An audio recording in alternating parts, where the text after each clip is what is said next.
Good evening, ladies and gentlemen. Tonight we shall transport you to a world colder than any modern heating system could ever hope to match. As you draw in the air, the chill stings your lungs like an alarm here. The age of insulated walls, central heating, or under minus desk heaters lies 1,000 years behind. The cold wind here is not merely air, but a living force that whispers against your skin. Learn to survive swiftly, or you may not linger long. Winter sunlight flickers faintly on the horizon, the ground beneath your feet creaking as if frozen mid-minus step. Pause before settling in. If you truly enjoy my content, please like and subscribe. As you stretch, tell me where you are and what time it is. I always delight in witnessing how far this tiny flame can illuminate the world. Now dim the lights, let the cold embrace you, and allow the story to warm your thoughts. You walk across a barren plain, the grey horizon stretching endlessly. A biting wind sweeps icy crystals toward your face. You cover your lips with your hands, breathing into your palms to seek a shred of warmth. Your firm ice-lined boots creak on frost-crusted grass, dampness long since seeping in. Your breath forms wispy ribbons, like tiny ghosts drifting skyward yet lingering. There is no semblance of home. He rayed into the gritty. No roof, no walls, only boundless winter, dotted with solitary rocks and withered shrubs. Yet, as you walk, you begin to imagine a warmth that comes from within. You see the first humans treading this path, without modern tools, guides, shops, or thermal socks. They not only endured the cold, they built shelters where sleep no longer meant bone-minus chilling cold. This simple truth, often overlooked in textbooks, stands so powerfully in the biting wind.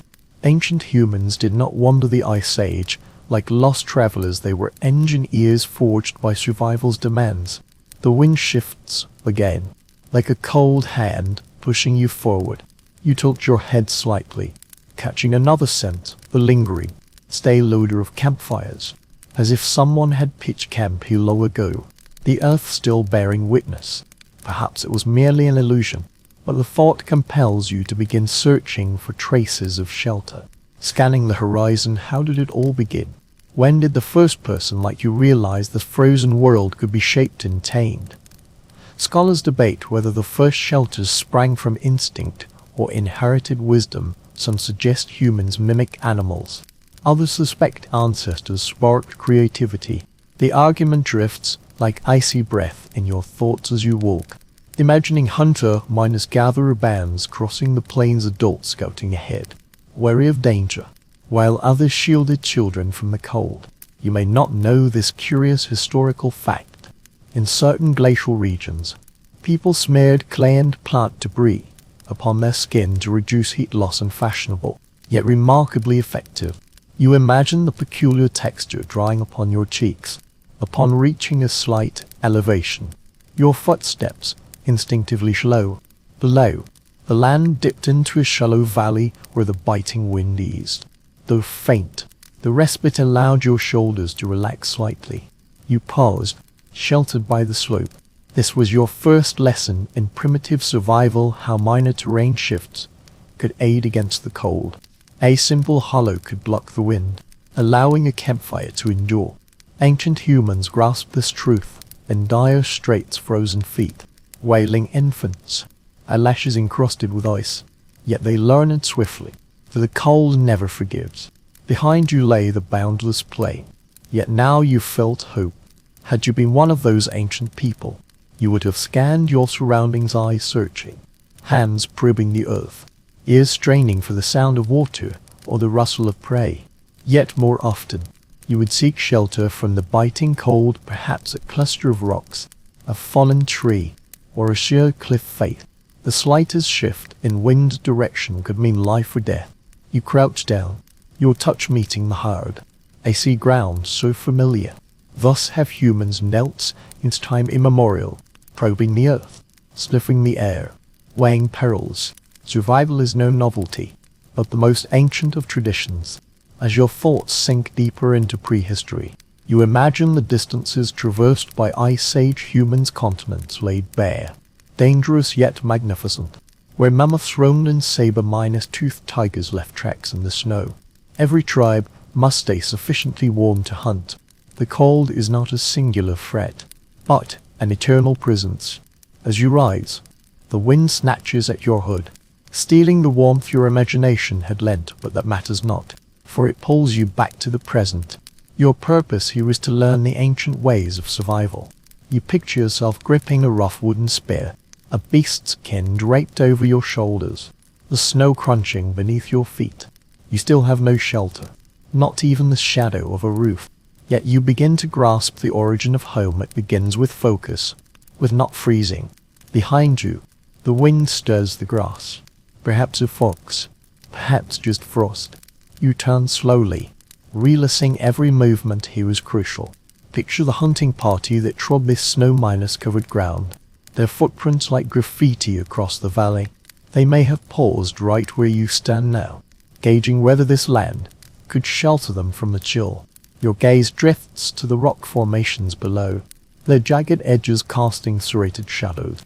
You approach them cautiously yet curiously, each step drawing you deeper into the valley. The wind sighs overhead, no longer cutting through your skin. Reaching the rocks, you press your palms against their icy surface, ancient and steadfast. They seem to have witnessed countless winters pass. Perhaps ancient humans still leaned against these stones. Perhaps they felt the same small comfort you feel now. You breathe slowly, imagining how these stones might nurture warmth not yet enough for shelter, yet already sowing seeds of conception. A land of refuge, a starting point. As you stand, silver mist curls from your cloak. You step quietly into a long told tale, the story of turning a frozen world into a home. A small joy, a stone, the spark, a lesson in life. The wind eases, as if the earth is ready for you to understand. You turn away from the stone circle, deep into the silent valley. The wind becomes a distant murmur, no longer a relentless assault. The chill still presses against your skin, but its force has shifted. This land seems somewhat gentler, no longer intent on driving you away. You pace slowly, scrutinizing the contours of the earth. Your gaze catches dark patches beneath distant ridges. These shadows hint that something significant, not man-made, not crafted by skilled hands, yet a practical, natural shelter, a dwelling cherished by ancient humans. Approaching the slope, you notice subtle folds in the earth's surface. A sheer rock face juts from mid-slope, forming a shallow hollow below. Though not as deep as a cave, it offers sufficient shelter from the gale. As you draw nearer, a sense of familiarity washes over you. Humankind has always sought concealment. You crouch within the rock's embrace, and the wind's howl abruptly fades to a low hum. The chill lingers, yet no longer scrapes your skin, as if the world has draped a heavy blanket over you. Leaning back, you imagine a hunter-gatherer stepping into this hollow thousands of years ago. Your breath mingles with us in the cold air. Perhaps they carried freshly hunted meat, or had just waded through a river, soaked to the skin. I shared truth of history. Many early people, especially during cold periods, utilized such natural shelters, not out of lack, but out of deep understanding of time's value. When bitter cold raged and days were short, hours could not be wasted gathering materials. Sometimes the wisest shelter was the earth itself. You run your fingers lightly over the rock face, its texture coarse and ridged with minute crests, the stone exuding a faintly damp, mineral scent. Closing your eyes to listen, you hear the echo of dripping water deep within the rock, a stream flowing through fissures. The air inside the cave is crisper than outside, yet more tranquil. You imagine a small fire burning at the entrance, its light warming the rock so it radiates heat outward. People huddle against the walls, grateful for this faint solace. You shift to peer deeper into the cavern, light insufficient to conceal danger, yet not utterly dark. A twilight that stirs the imagination. You picture ancient fingers probing for warmth seeping from crevices, someone tapping the ground with a stick to test its firmness for sleep. The peculiar details of these ancient shelters Emerged people often spread crushed reeds and would ash across the floor, softening the bedding while warding off the faint rustle of dry grass beneath you at night. Standing outside the shelter, you gaze out over the valley, unfolding like a long, shallow bowl, frost minus bound. You ponder how ancient humans chose their sites with such care. Caves needed proximity, not only to water, but also to game and resources like flint. Orientation mattered too. South minus facing ledges captured precious winter's sunlight. Yet historians still debate whether these were original deliberate choices or later optimizations. The truth is lost in the intertwining of instinct and wisdom. Stepping outside, the icy wind brushed your cheeks like cold fingers. Squinting, you scan the rock layers further up the slope. That higher, darker section might hold the true cave. Once a fire was lit, the cavern's depths would trap warmth. You walk towards it, your boots crunching on the frozen earth. Each step makes you realize anew how profoundly significant a simple depression in the ground can be. Upon reaching the entrance, the air stirs once more. The cave mouth unfolds before you, inviting you in not with terror, but with quiet, practical certainty. Stepping inside, you exhale softly. The gentle echo confirms the space is not vast. The rock walls taper inward.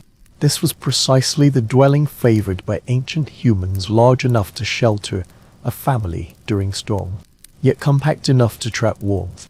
Kneeling, you trace the cold floor, slabs polished smooth by years of dripping water. Inhale deeply. The air carries metallic and earthy notes, like aged dust mingled with hidden dampness. You picture a fire burning at the entrance, its smoke wafting out to prevent suffocation. The flickering orange light dances upon the walls, making shadows sway with your steps. Surveying the space, amid the echoing footsteps, you could almost see them. Men trimming spears, women scraping hides with stone tools, children curled beneath furs by the fire, giggling softly or whispering. Perhaps someone stared at the shadows on the walls, imagining them as mammoths or giant birds. In such a space, imagination became part of survival. Turning towards the outside, sunlight outlines the cave entrance. Picture the hunter stepping inside, shouldering fresh game, shaking snow from his shoulders, letting out a quiet sigh as warmth envelops them. Hushed greetings echo softly within the enclosed space, knowing the rock walls surround you. These immovable, wind-minus resistant walls brings a sense of security. The hunter steps into the cave, shaking snow from his shoulders as he carries fresh game. He sighs softly as he enters the warm space. Clan members greet him in hushed tones, their gentle voices echoing within the enclosed cavern. A sense of security wells up from the rock walls. These will not be blown down or tumble in the night. Leaning against the cave wall, you to feel this tranquility. Outside, the cold remains sharp and biting. Yet within the cave, a warmth of belonging permeates the air. You pace around the cavern, imagining the subtle alterations made by ancestors storing timber in dry corners, arranging stones to reflect light, hanging meat from the ceiling to be preserved by smoke and fire. Ancient humans used this natural shelter as both dwelling and workshop, resting while preparing for the next day's needs. After several deep breaths, you step outside, casting one last lingering glance at the cave. Only now do you grasp the profound value of such natural refuges. Ready-minus made shelters that save time, energy, and lives. They offered not merely shade or protection from predators, but the very essence of survival through long nights. You move slowly, ready to follow the shelter's story into its next form. The valley stretched before you, waiting. You step from the cave back into the open valley, the chill once more enveloping you. Now you carried a new understanding, a deeper grasp of how ancient humans, stripped bare, depended upon the land for survival. Yet now you sensed another step they had taken in their long struggle against the cold. You press your hands to your lips, your breath condensing into mist before dissipating. Fire ray concept, so simple now, seems almost sacred here. Surrounded by frozen earth and a pallid sky, you walk slowly, the crisp crackle of frost beneath your feet becoming a soft rhythm. You picture humanity's earliest taming of flame, not merely sparks in the grass, but companions carried along. Those specifics are lost to time. It is widely accepted that ancient people learned to wrap embers in plants or bury them in ashes, preserving their life during migration. You picture cradling such bundles of embers warm and fragile, like tiny, beating hearts defying the cold. The valley ahead widens, and you glimpse broken branches scattered across the snow. You walk towards them, sensing their importance. Kneeling, you touch the bark, your fingertips tracing the crackling frozen surface. Though imperfect fuel, you picture ancient hands gathering such branches in a world without lighters or matches. Foraging with itself was survival. You pick up imaginary twigs, feel their uneven weight, imagining early tribes gathering much the same, tucking dry branches into garments or binding them to backs. Walking hours seeking better shelter. When rain or snow blanketed the forest, they followed animal tracks, for beasts knew where nature's barriers lay. You let the image settle gently in your mind, and as you held the twigs, another memory seemed to rise from the air, a faint breeze carrying the phantom scent of ancient hearths. Close your eyes and envision the crackling firelight in the cold night, sparks dancing like falling stars. Even now, this thought warms your heart. Lay down the twigs and crouch beside them, imagining spreading dry grass into a nest minus-like shape. The metallic hiss of flint striking rock, sparks raining down upon the nest. Leaning close to blow gently, you could almost hear the faint crackle of the first ember igniting, feeling the palpitation ancient humans must have felt upon first encountering that fragile light.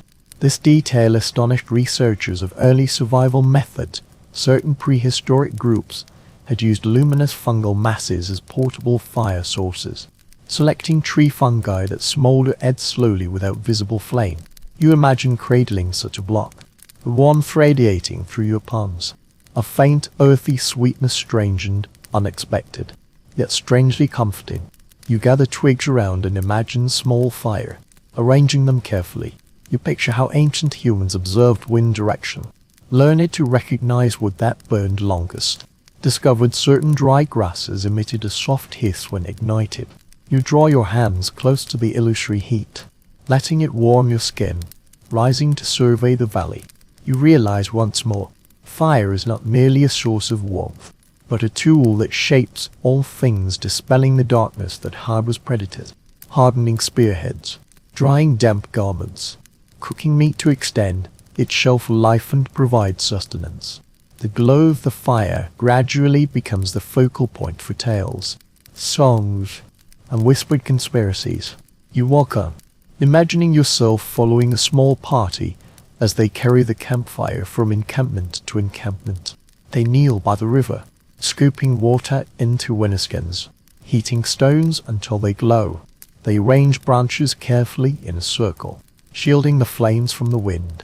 You see the firelight illuminate their faces as snowflakes fall silently. You can almost feel how the heat kindled their hopes, giving them the strength to press on. You continued traversing this land, the wind tugging at the strands of hair before you. You noticed a deeper patch of earth beneath the cliff.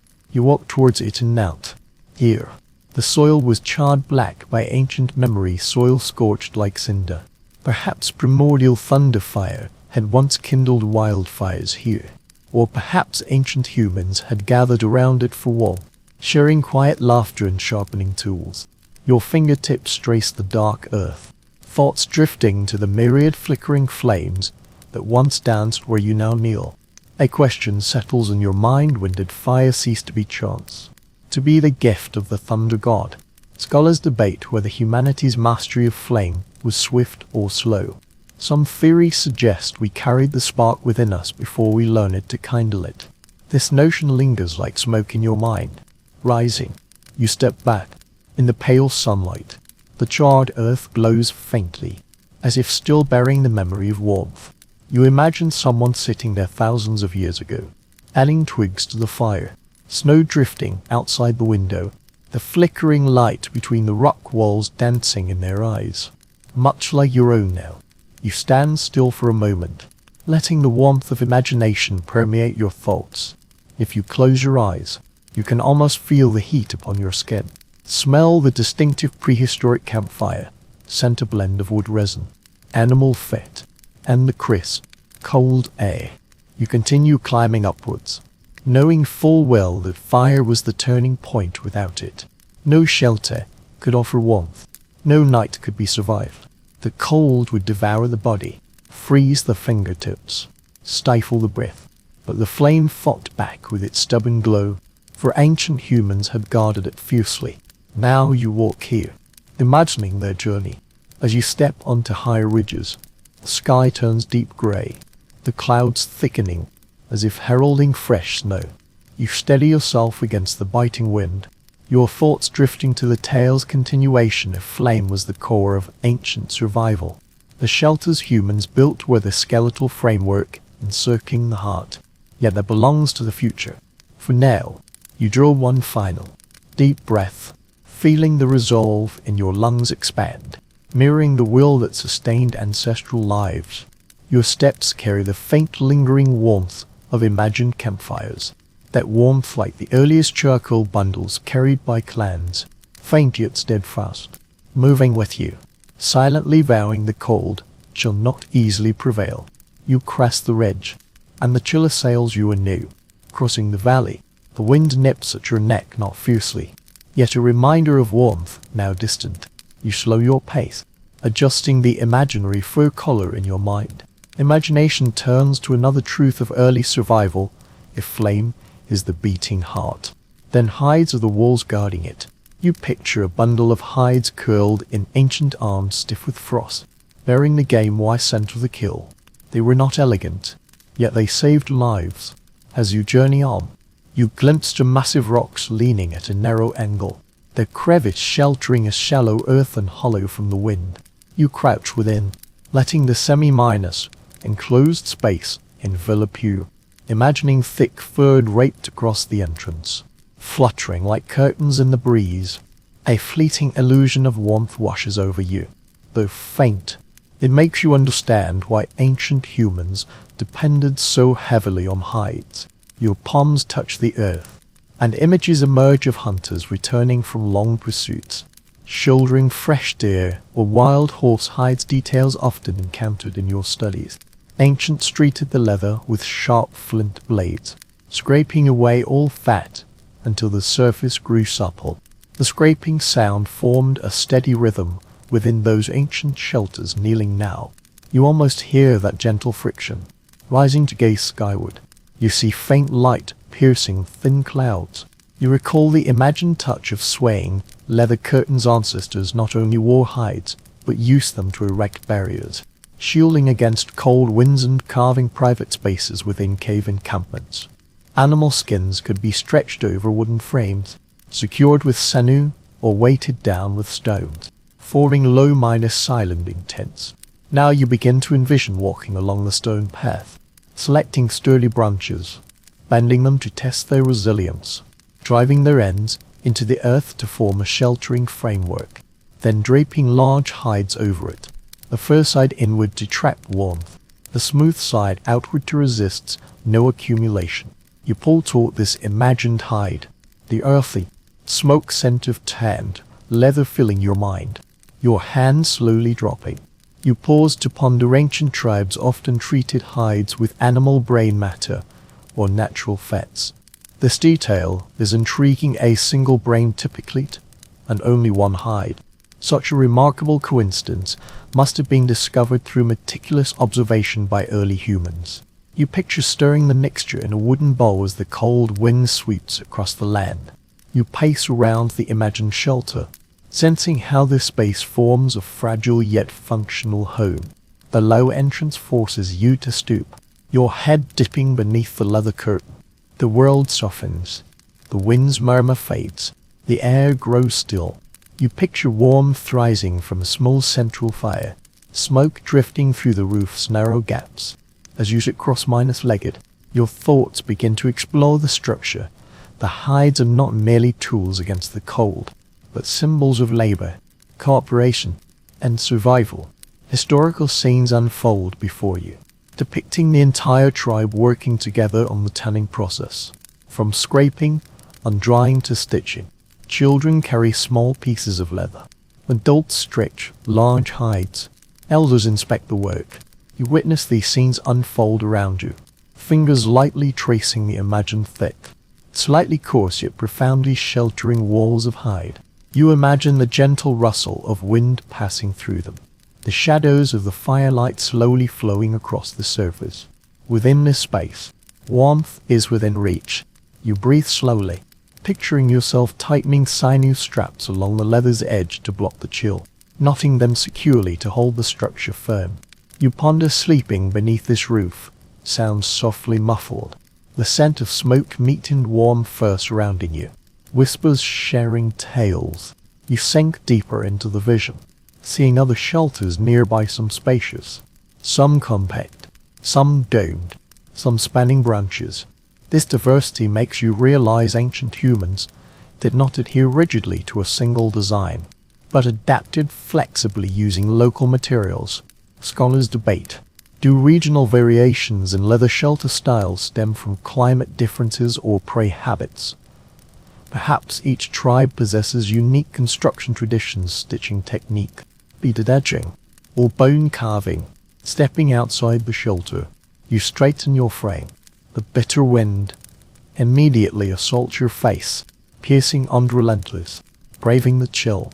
You imagine bearing the weight of thick animal hides, fur brushing against your skin, the weight of the pelt shifting with each step, breath condensing on your garments, yet offering a sense of security. This portable wall against the cold.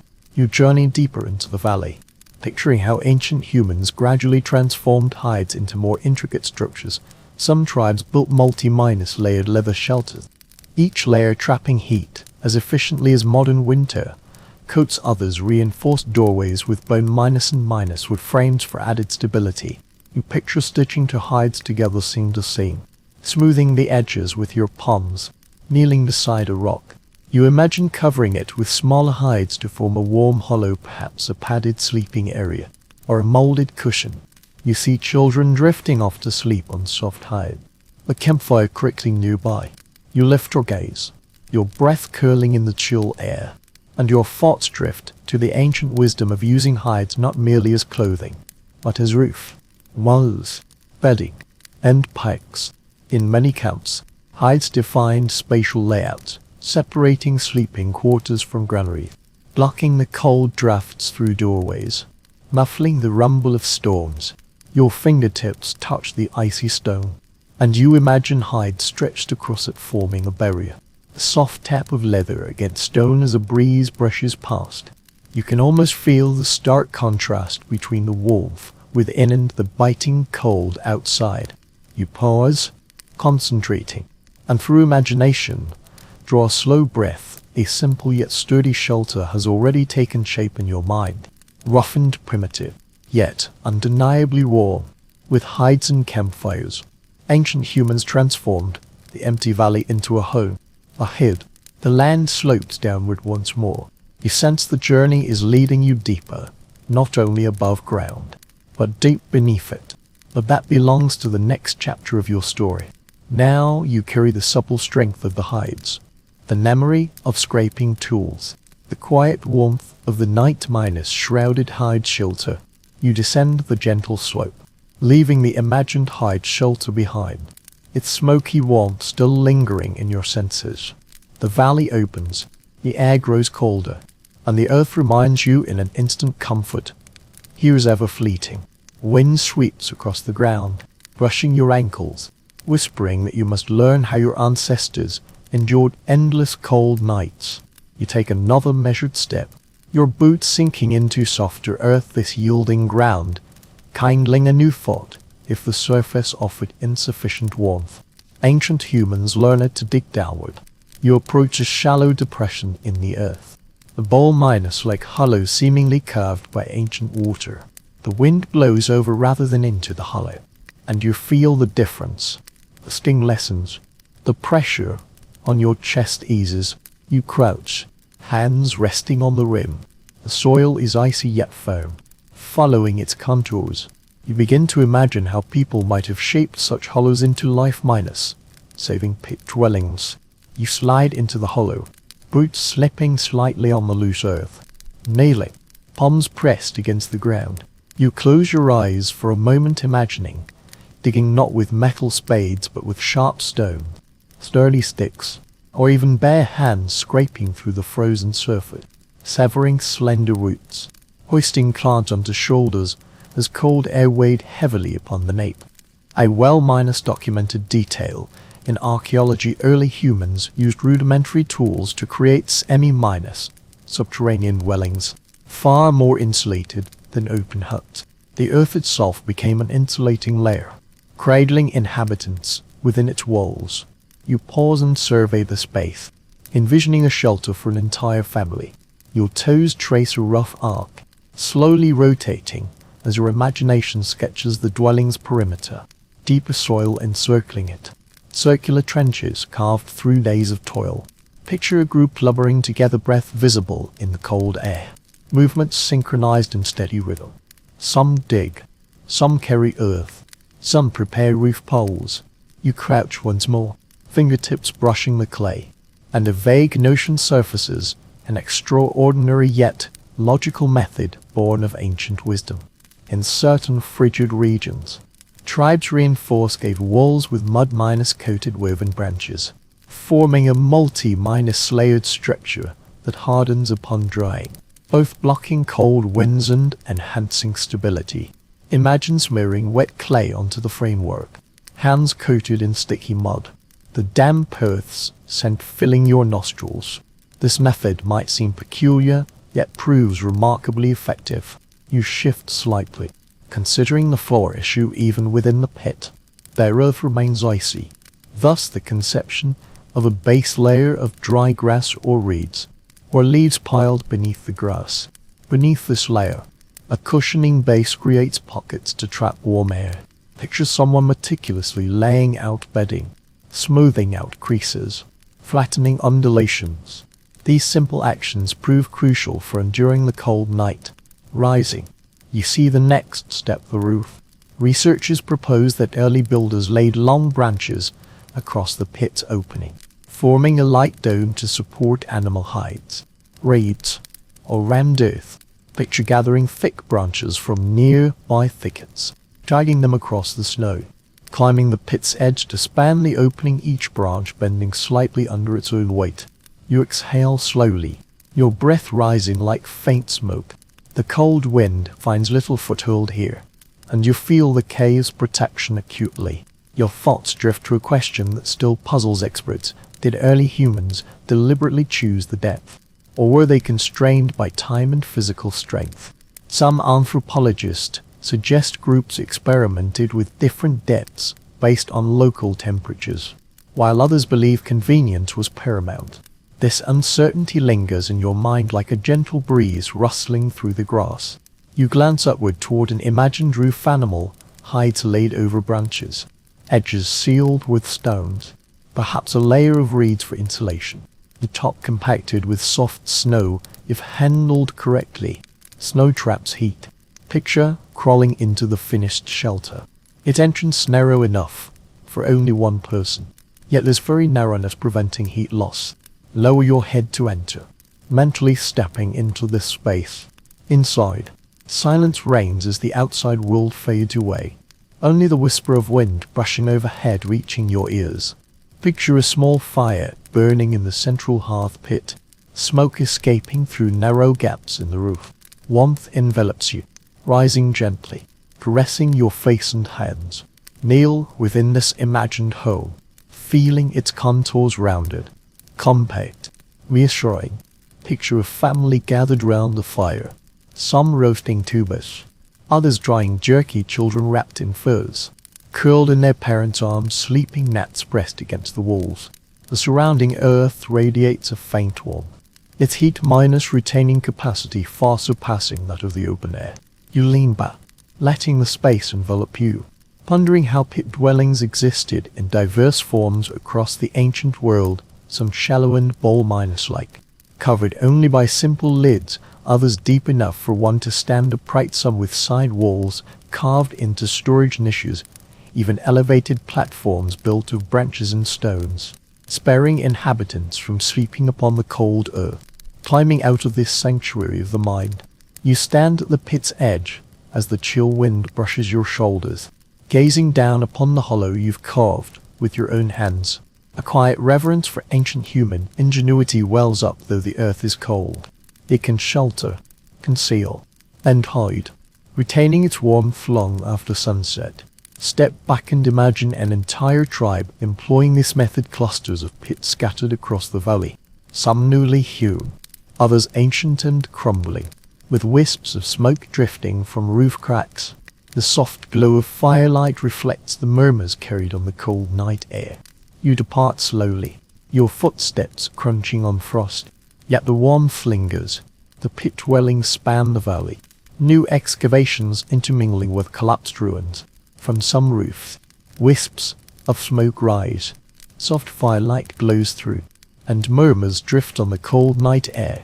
You depart slowly, your footsteps crunching on the frost-covered ground, yet the lingering warmth of the pit shelters remains in your thoughts. When the surface world grew too harsh, early humans learned to seek survival underground. They found warmth in the earth itself, relying on soil, rock, and deft hands to weather the cold. Ahead, the valley opens once more into a vast plain, and the chill sweeps over you. Yet now you walk with deeper understanding. The next lesson awaiting beyond the horizon. You emerge from the pit-like hollows, treading over land more open than before.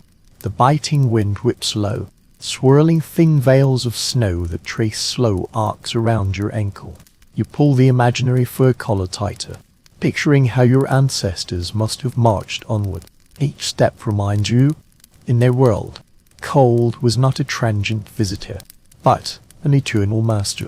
Everything they built had to contend with it. Further on, the landscape shifted.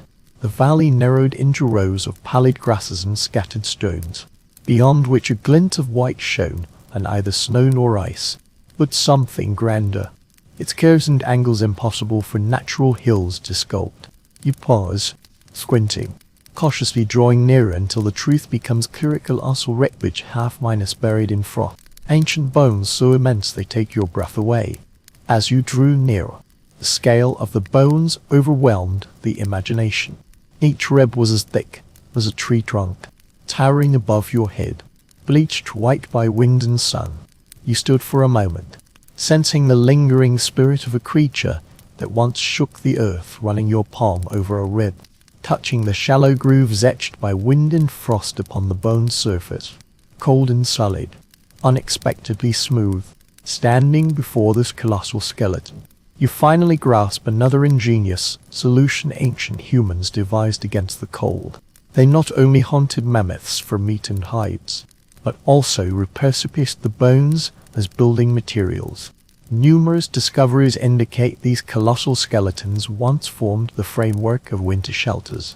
When timber was scarce, mammoth bones tough, thick, and resistant to decay proved the perfect structural support.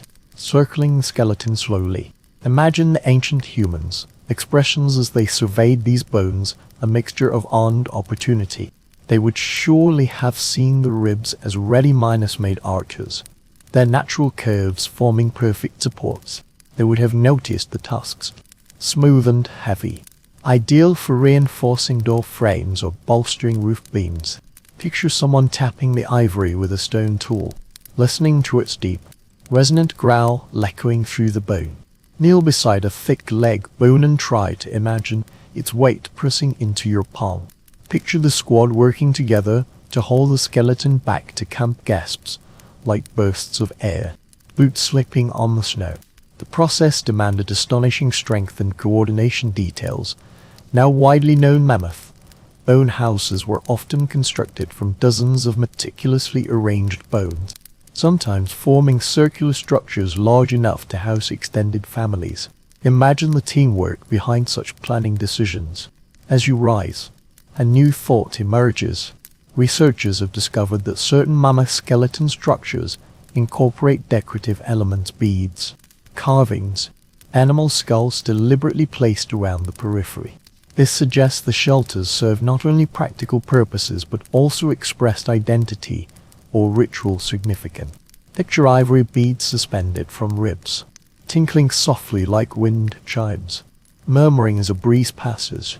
Stepping back, one begins to envision the shelter's construction, ribs first arranged vertically in a ring or tilted inward to form a dome, sturdy frames serving as beam, tendons binding the structure tightly. Layers of hides were draped over the framework, the base secured with stones, ultimately creating a robust edifice capable of withstanding gales and downpours. Within, the heat from the hearth rose, gathering beneath the vaulted ceiling, warmth spreading along the curved bone walls. Imagine stepping into this sanctuary, the firelight refracting off ivory surfaces, illuminating the dim space. Hear the faint as a love fat dripping into flames, the gentle crackle of burning wood, and the murmur of whispered conversation. The warmth reflected by the framework lends the space an almost luminous quality. Imagine such a warm refuge. How comforting it must be in a world where darkness and cold close in. Standing within this imagined structure, one appreciates its ingenious design. Thick walls and sturdy pillars, a circular form enhancing insulation, hides draped to block most of the biting wind, transforming a vast, cold shell into a warm dwelling. Departing the sanctuary towards the entrance, a cave mouth reinforced with curved mammoth tusks, sloping inward to form a narrow passage that blocks the gales. Passing through the imagined doorway, one might glimpse children wrapped in animal minus skin blankets peering out of the snow. Elders huddled around the hearth fashioning bone tools while recounting tales of hunts and spirits. Running a finger along another rib, one marvels still at its sheer size. Realizing such structures could endure for years. Researchers note that some bone dwellings underwent seasonal repairs and rebuilding, suggesting prolonged habitation. Others propose certain shelters served as communal gathering places rather than daily dwellings. Debate persists over whether mammoth bone houses were built solely for harsh winters or held ritual significance. Uncertainty settles into the mind like a gentle mist. Stepping away from the rib framework, I gazed across the plain, envisioning a settlement of bone dwellings. Their arched roofs rose like white domes from the snowy expanse. Smoke curled through roof openings, and within the grey sky, the glow of hearth fires dispelled the darkness. The scraping of tools, murmured conversations, and the rustle of shifting snow blended into a soft rhythm. Kneeling once more beside the bones, I studied the immense skull, its hollow eye sockets gazing into nothingness. I imagined ancient humans witnessing a living mammoth, the earth trembling beneath them, hot breath from its nostrils rising in mist, the perillant challenge of the hunt, followed by gratitude and release once the prey provided sustenance, clothing, tools, and shelter. Not a single bone was discarded. A chill breeze brushed my spine, rising to gaze upon the remains. A new understanding dawned for our ancestors. These were not relics, but resources for survival. In that world sustained by ingenuity, they were opportunities. I moved on slowly, leaving behind the shelter built from ribs. Reaching level ground, snow crunches beneath boots, the biting wind stings cheeks. Imagine shouldering bone tool handles, spear point, bow not merely building material, but a link to the world around, reminding humanity the means of survival often stem from the creatures hunted. Pausing to cast one last glance at the colossal skeleton, shadows stretched across the pallid ground. A long silence settled within. The bone house still stood beside it, warmth within, soft light like lanterns in the frozen night. Turning, the journey continued, following the faint footprints of ancestors who knew how to build warmth from the coldest of materials. Walking on, across the frost-minus-covered plains, letting the memory of the towering skeleton fade into the distance. The world unfolds into low-minus-lying hills, Amongst pale yellow grasses, the wind glides by with a long sigh. The chill brushes against the cheeks, yet no longer startled. Each step imparts new knowledge how ancient humans drew warmth from a world stingy with gifts. The gaze drifts towards that expanse of land, white turning to a dull bronze hue, where ice crystals cling to the tips of tall grasses that still stand tall. Drawing nearer, fingers brush against the withered blades, and thoughts surge. People learn it not only to hunt, dig burrows, and build nests, but also to weave. Bending slightly, I plucked a few tufts of brittle grass.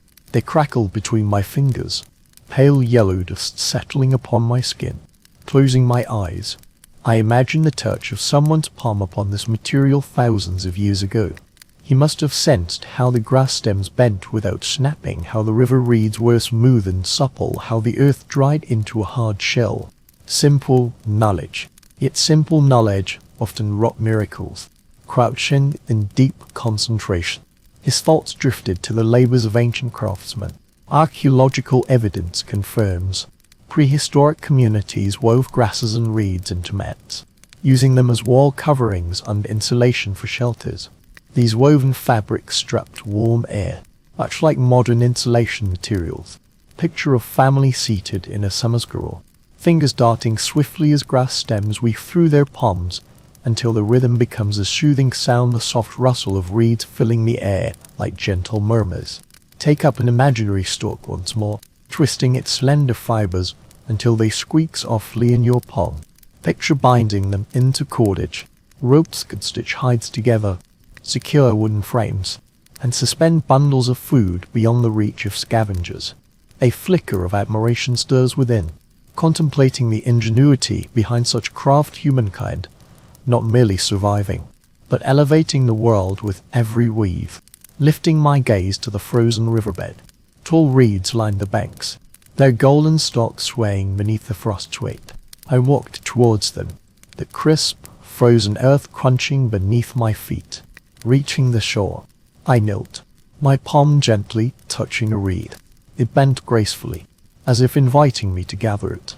Imagine slicing thin strips from the long stalks with a sharp stone blade, then laying the reeds side by side to weave them large enough to cover the shelter's frame.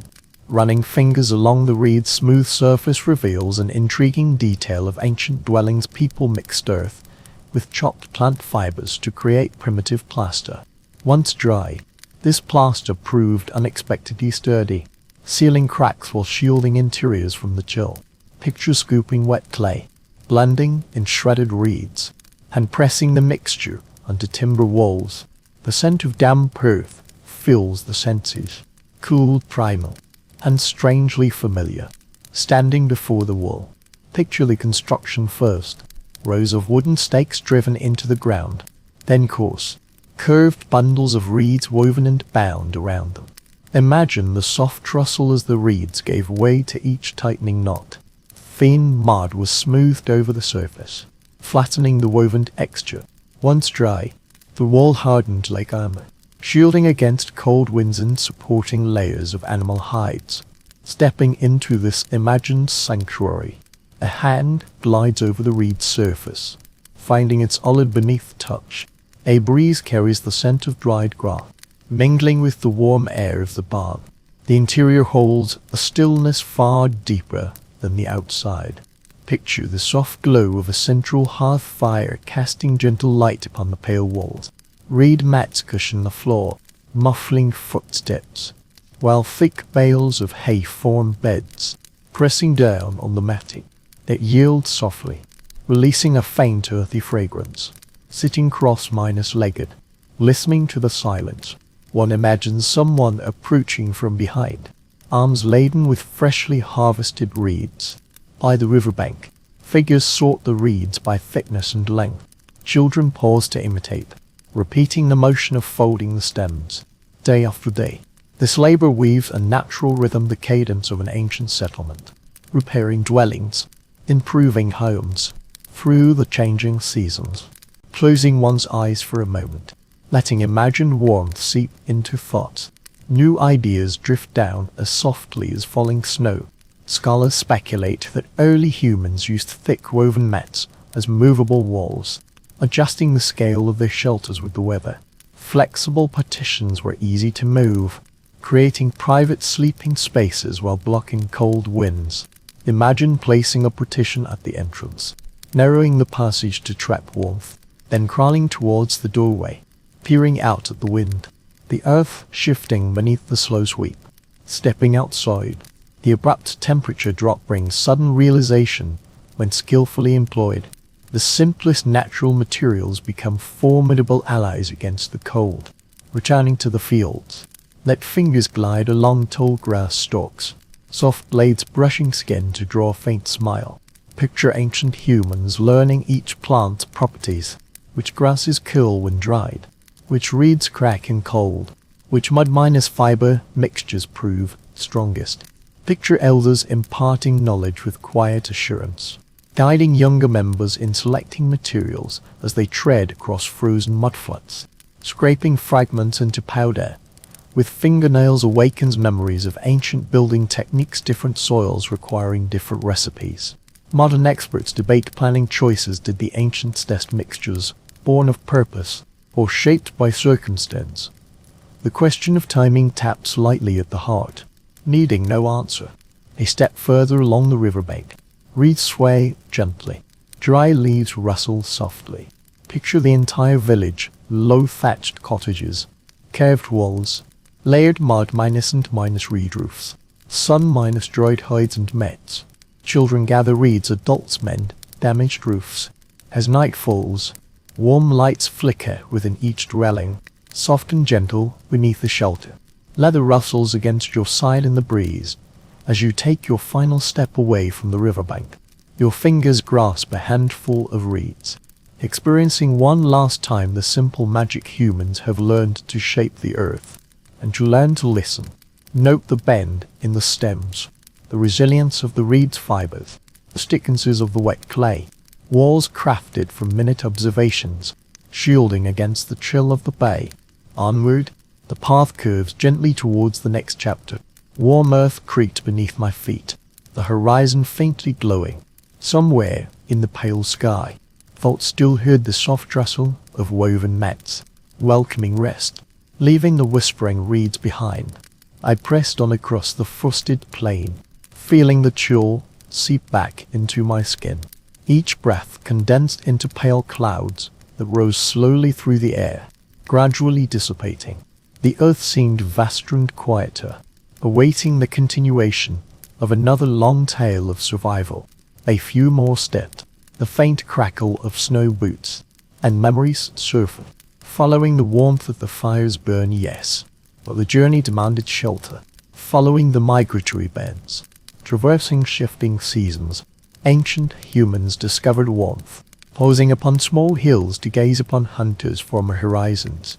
No settlements, no bone heaps, no cave entrances, only open land.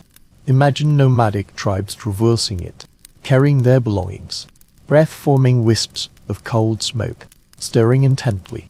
One sees faint flickers, fire seeds hidden within bark pouches, not blazing flames, but dying embers, tiny suns that cannot be extinguished. Stepping forward, imagine grasping the embers. Gloved hands feel the warmth, fine texture, not scorching, yet brimming with life.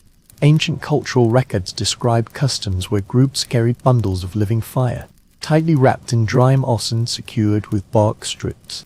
Embers, the bundle could retain warmth for hours, sometimes even a full day, enabling travelers to reignite their fire with a few breaths and a handful of kindling.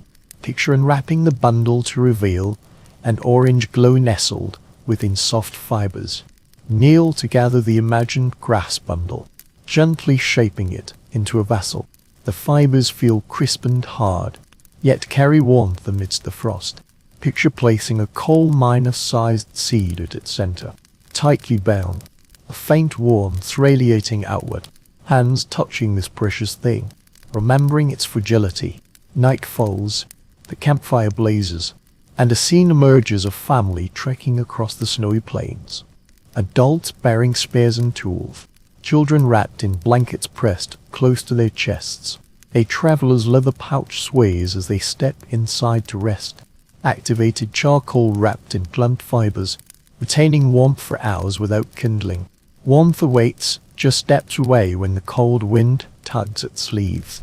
One knows the flame has become a traveling companion, almost a family member, sharing shelter, mourning the extinguished fire. Ritual traditions recorded in ancient text all exist to safeguard the fire's spark. On long journeys, people concealed embers close to their skin, carefully guarding them through blizzards. The scene of protecting newborns reappears clutching embers. Fur-lined fire bags pressed against bodies to fuel warmth. Fur sensing faint pulses. Heat meant survival. Slow breaths allowed imagination to wrap around the same resolve. When the wind shifted, the faint scent of dry grass might be detected, perhaps memory guiding us to deeper, more distant past. Tribes invented small pottery vessels to contain the embers, learned to shape flame. The pottery was not a full vessel, but a small lidded bowl. Holes allowed air to touch the embers without letting the cold wind extinguish them. The warm interior walls glowed faintly in the darkness. A slumbering life. Imagine cupping the clay bowl, your palm touching a snowflake, melting it instantly, walking along the winding path. The landscape encircled by low hills felt sheltering. The wind's murmur softened to a whisper, conjuring images of ancient people marching single-file along this very route. The guide carries a bark-wrapped extinguished ember. Another bears dry kindling, while yet another guards a leather pouch holding reed torches. Each contributes to preserving the group's warmth. Pausing to crowd. Thin ice cracks beneath your feet revealing frozen mud. Touching ancient pottery shards, you gently trace their surface. Picturing ancient travelers resting in this very spot. Opening the fire-starter pouch, you blow softly, watching the faint glow grow brighter as tiny sparks. Flames rose, illuminating the cold night, melting the frost from icy hands. Imagining the group gathered in silent gratitude. The crackling of fresh wooden sparks vanishing into darkness. Sitting still for a moment longer, feeling the weight, then rising to continue the journey. Another thought quietly emerged. Researchers studying ancient human migration and the portable fire source. Experts speculate early humans carried embers for days, tending them constantly, checking frequently perhaps to soothe sleeping infants. Others suggest groups often built temporary hearths, leaving minute-charred marks on roots, hidden in soil for centuries. The evidence raises questions, yet to be fully answered. Imagine following the footprints, gazing down at blurred outlines. Soot-stained marked, perhaps in the snow. Someone once knelt reignited embers, kneeling with a bundle of reeds, brushing away illusory soot. Fingertips felt the bond connecting countless winters. Continuing onward, thoughts drifted, torches were lit, allowing travelers to traverse darkness with light. Tribes soaked bundles of reeds, plant fibers and animal fats to create slow burning torches lasting hours. Imagine night journeys through snow carrying the torch forward. A faint crackling casts a warm glow. The pale ground's faint light creates an illusion of moving stars. Footprints trail behind, illuminated by orange light. Clutching the illusory torch, warmth envelops the face, warding off the cold. Stepping slowly forward, imagining the rhythmic rustle of the flame. Picture ancient humans wielding torches to ward off beasts, relaying signals across vast distances. Exploring dark caverns and hidden chambers, crossing ridges. The horizon suddenly opens, revealing the world. A winding river coils like a giant serpent across the plains, while distant frozen ground glints like polished stone slabs. Picture the group gathering by the river at dusk, the torchlight fading. Upon reaching the shore, they rekindle the embers, gathering dry grass to reignite the flame. The fire leaps swiftly, warmth rising, as they sit around sharing food and tales, gazing silently yet hopefully down the distant river. Picture the sound of footsteps during the journey. Picture the responsibility of guarding the embers, gently blowing on the flames to mark the hours. Sustaining the faint light becomes a duty, binding the group together. The task demands patience and focus, nurturing the subtle warmth within. Picture shouldering this weight, walking down the slope towards the river, the chill settling silently, thoughts growing fiercer. The flame within has not yet spread like wildfire. The hearth fire lies still. Hands touch. Ancient humans learned the warmth of migration, learned to carry hope in a cluster of faint light, crossing frozen lands to reach the imagined riverbank. Picture placing charcoal clusters upon flat stones, untying the cord, peeling back layers of turf and bark, the embers pulsing like a heartbeat. A gentle breath. The light grows brighter. The flame flickers. Life glimmers within the faint glow. In that moment, the realization dawned. Warmth persists only where shelter lies hidden beneath the earth. Warmth migrates with the people, sheltering them, nurturing the faint glow as they traverse plains and valleys, frozen rivers, forging humanity's long path of survival.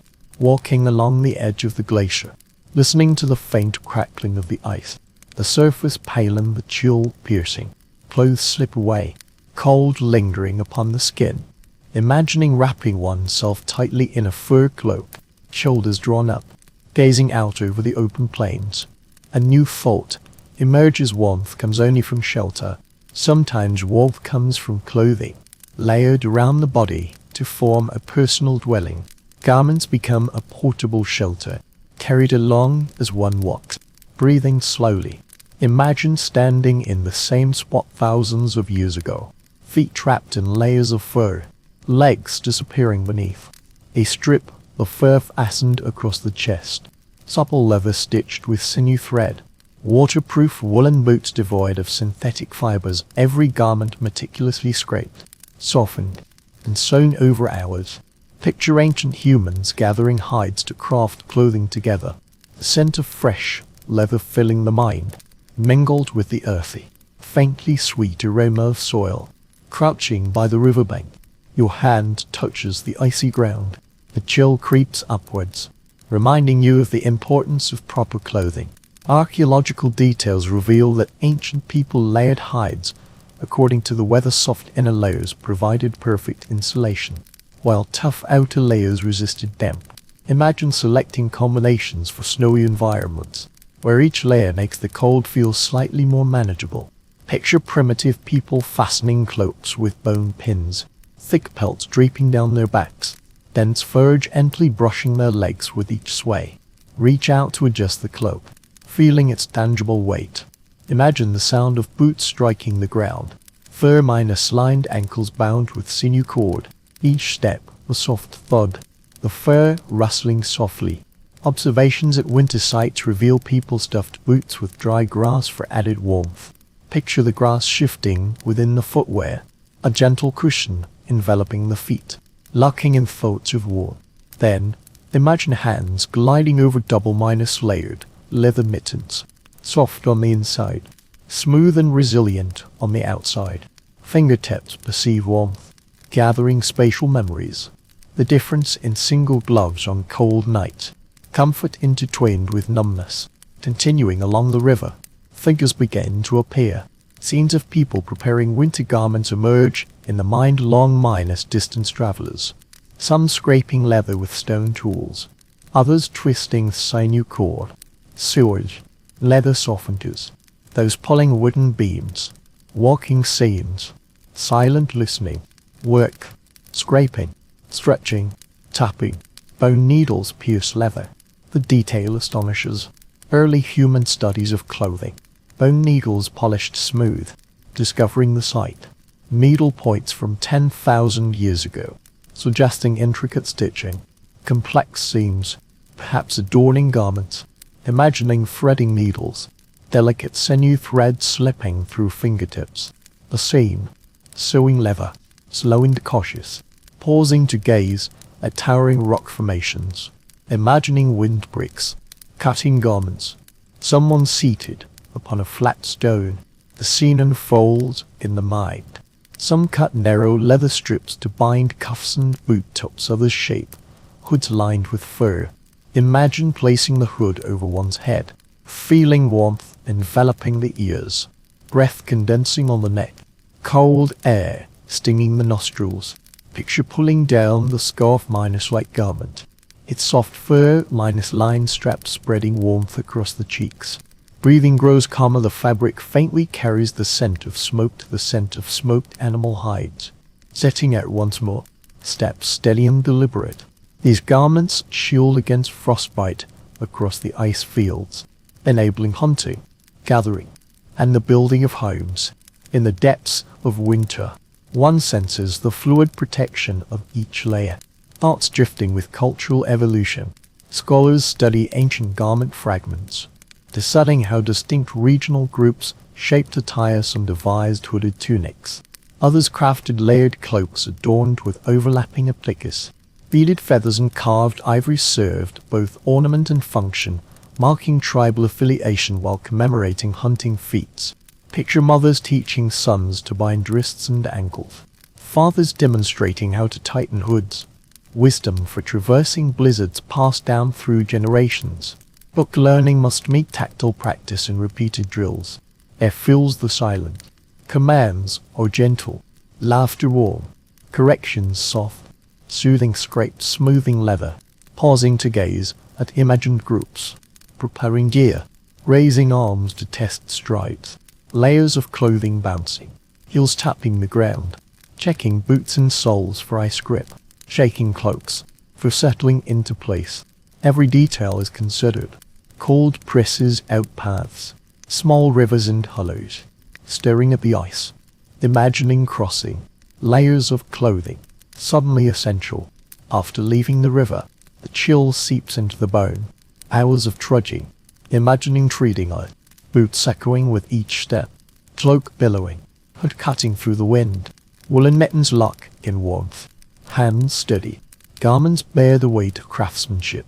Reaching the river's edge, imagining crossing, halting to gaze upwards, the sky darkening, winter clouds thickening, snow beginning to fall, thin flakes blanket the ground, cloak pressed close, furs clinging to the body, bread melting, garments strap the last remnants of warmth, breath, press onward, garments become sanctuary, warmth, eternal companion. Cold reveals how ancient humans built warmth with mere animal hides, stitched sinuous with needle and thread, donned armor, footprints in deepest winter, bare rivers, solid ground, snowflakes gather round feet, stepping into journey's new chapter. The coldest material world becomes unexpected ally, treading firm ground, traversing endless snowfields. Soft waves the surface, fragile and weightless, a blanket stretched taut across the earth. Boots sing, footsteps crackling faintly, echoing in the still air. The chill wraps around the ankles. New thoughts settle, thoughts of snow, bitter, yes the snow, the merciless descent, blizzards obscure vein. Snow conceals warmth, the strangest truth. The ancient world, ancestors observed, experimented, survived, advancing cautiously, treading lightly through the snow, kneeling, scooping up the handful, palms stinging, gently pressing, feeling the familiar air trapped within tiny cavities. Hidden crystals draw the snow closer to the face, breathing softly, faint mist, releasing tiny air pockets store warmth, perfectly arranged. Snow is frozen water, a natural insulator, muffling sound, meticulously shaped. Let snow fall into the palm, back of hand extended, gazing at the white expanse. Well minus known information archaeologists, people of frigid regions, Bill Bigelow's astonishing craftsmanship, structures built from snow blocks, compacted to maintain above minus freezing temperatures while the outside world sinks into bitter cold. Imagine stepping out, leaving the wind behind, letting silence wrap you like a blanket as you walk. Picture early builders testing the snow, hands flattening it to listen, the crisp sound revealing blocks suitable for windbreaks. Kneeling to press the ground, the same echo in your ears. Imagine carving snow with bone tools, stone blades cutting sharply, snow flowing lightly, curves layered, drawing in a deep breath. The vision of building a shelter emerges, first marking a rough circle, then stepping back in snowshoes to pick up an imagined block of snow, feeling its unexpected weight as you embed the circle's edge into another block. Another snow block tilts inward slightly, arms braced as it shifts slowly, breath misting the air, the world falling silent. Memories of gently scraping snow resurface. Cold minus climate cultures documented peculiar snow formations, describing blocks as sharp as curved blades, ivory-bound tools akin to razors, anticipating broad, smooth, perfect plains, imagining tools gliding through the snow, listening to the satisfying crack as blocks separated, pausing to gaze at the rising walls. The dome's outline emerged within the curved center. Contemplating the builder's subtle design choices, researchers speculate they tilted the snow blocks to prevent avalanches, while others suggest pure instinct drove their repetitive construction. The question lingers, gently lifting another ice block, carefully placing it as the wall rises, crouching upon the circular base. The wind's murmur fades beyond the walls. A muffled thud accompanies the structure's ascent. Fingertips trace the inner wall's icy, solid surface, imagining smoothing the surface. Gloved hands filling gaps, sealing cracks, warmth retained within. Stepping back, sensing space contract as the dome closes. Imagining the keystone placed, completing the structure, pressing it into position. The entire face of the shelter wall supported the vault, its elegant curve forming a perfect arch. Stepping into the narrow tunnel entrance, sideways, the world faded into the snow. The air within the shelter was still, the protected warmth unexpectedly mild. The thick snow walls provided remarkable insulation, imagining laying fur rugs as carpets, kneeling with knees drawn up, exhaling warmth. The silence was profound, the snow-absorbed sound, leaving only the stillness of the cocoon minus-like chamber, locking, imagining others following, entering slowly, moving cautiously to avoid disturbing the walls. A faint glow flickers from an animal fat lamp, casting warm light. Shadows dance and swirl on the smooth interior walls. The vaulted ceiling, a living canvas, feels the flame gathering slowly. The shelter locks in the snow, caressing its chill. Marvel at this protection. Imagine lying on a soft fur bed, listening to the wind outside, feeling the biting cold. Snow shields the enemy, crawling out of the tunnel. Standing outdoors, snowflakes drift down, settling lightly. Garments brush against the gaze, contemplating the imagined refuge. Resilient snow. Early humans in frigid regions utilized walls to block biting winds, concealing shelters. Insulated pits created storage spaces for food, imagining piled snow concealing tents in low spots, sealing gaps against cold air seepage. The scene, compacted snow, mammoth bone framework to reinforce to withstand storms. Kneeling, scooping up a handful of snow, letting it fall freely, imagining the placement of foundations. Shelter walls tightly packed with snow, hardened by pressure, forming a smooth barrier. Standing in silent satisfaction, the simplest resources wisely utilized. A powerful ally. Thoughts drift. Cultural interpretations of igloo construction. Experts believe builders shaped the efficiency and comfort of the internal igloo. Curved walls evenly distribute heat. Raised sleeping platforms retain warmth. Small skylights and vents. Smoke and firelight drifted out. Through generations of experimentation, the craft gradually perfected itself. Stepping slowly into the imagined shelter, the wind's whisper grew, brushing the face. As I fingertips touched the walls, listening intently in the blizzard.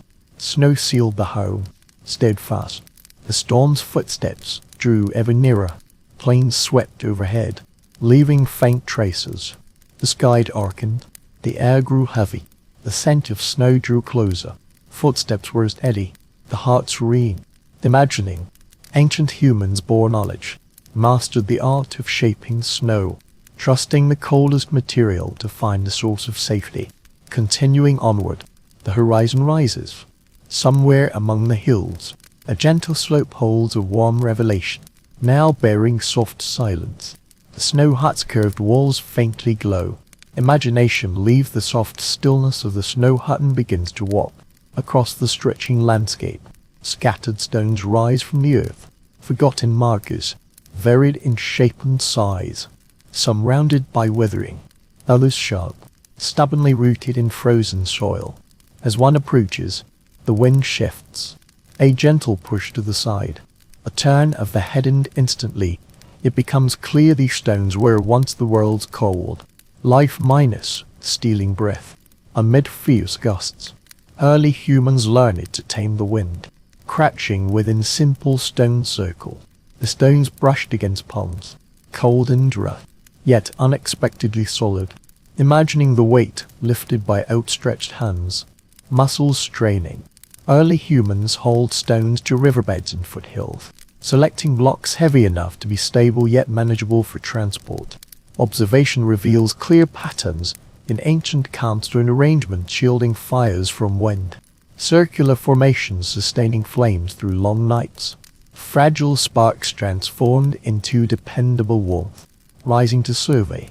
Imagine travelers millennia ago huddling around hearths in bitter cold, coaxing dry grass into blazes.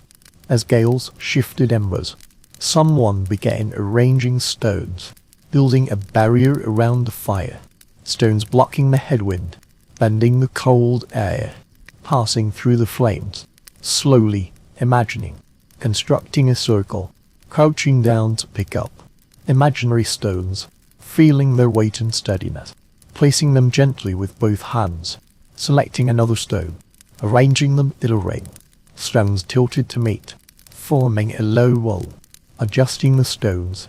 A slight tilt captures the wind's direction. Instantly, the circle takes shape. A sanctuary emerges, serene as an invisible bubble. The flames breathe seated around. We watch as snow minus covered plains stir, fine patterns appearing on the ground. Imagine placing a slender branch at the stone circle's center, striking flint, sparks falling into a grass nest, soft light flickering. A gentle breath lifts the flames. The protective circle becomes a miniature sanctuary. Heat touches the stone's surface. Picture a warm torch burning long, stored heat bursting forth, adding a layer of comfort to the shelter. The details of prehistoric living spaces mentioned in the study are intriguing. Stones storing heat, sleeping areas shifting with the fire. When the flames die down, a vision emerges of gloved hands moving warm stones to rest beside bedding. Nights chill and bearable, surveying the ring of high cliffs, their rugged surfaces weathered by centuries into natural barriers. Campsites chosen sheltered from prevailing winds. Early tribes observing terrain, smoke trails, snow accumulation, tufted grasses strategically constructing shelters, letting the earth block cold currents. The palm-shaped face of the high cliff instantly shields from biting winds. Cold air sliding harmlessly past, imagining the fire. The bedrock reflected warmth leaning against it. The sensation of heat spread upwards. Continuing onward, the gaze fell upon a cluster of stones forming a rough semicircle. Kneeling, one sensed layers of ancient knowledge. Archaeologists surmise that prehistoric humans placed stones to block the wind, channeling airflow. Tilted stones guided air to deliver oxygen for combustion, allowing fierce winds to extinguish the flames. This notion gently surfaces, the mind serene, observation merging with intuition. Rising, one begins arranging the imagined stone array slightly outward minus leaning, slightly inward minus folding, testing the air currents, breathing and observing. Imagination roaming, sensing the subtle shifts in space. Within the circle, a small thermal pocket forms, accumulating warmth, while the wind chooses to brush past the hair in an instant. Imagine the entire camp built to the wind's whims, boulders forming shelters, snow piled on the windward side, tent paths chosen by the wind's direction, a trail of icy migration, sitting within the stone circle, gazing at the horizon, pondering how people mastered these skills. Experts suggest early humans observed animals using natural terrain for shelter, while others propose it developed through repeated experimentation. Generationally passed wisdom may stem from the fusion of bodily memory, parents placing stones upon rough ground, fingertips envisioning windbreaks of stone, placing stones directly upon the fire to absorb heat, then moving them to the shelter's edge to release warmth slowly, imagining stone minus paved floors, warm stones offering solace in the cold night, walking slowly, scattered stone imprints, remnants of ancient encampments.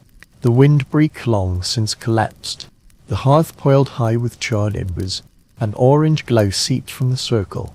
The winter night path winds uphill, the wind shifts abruptly, brushing the cheeks with intensifying chill.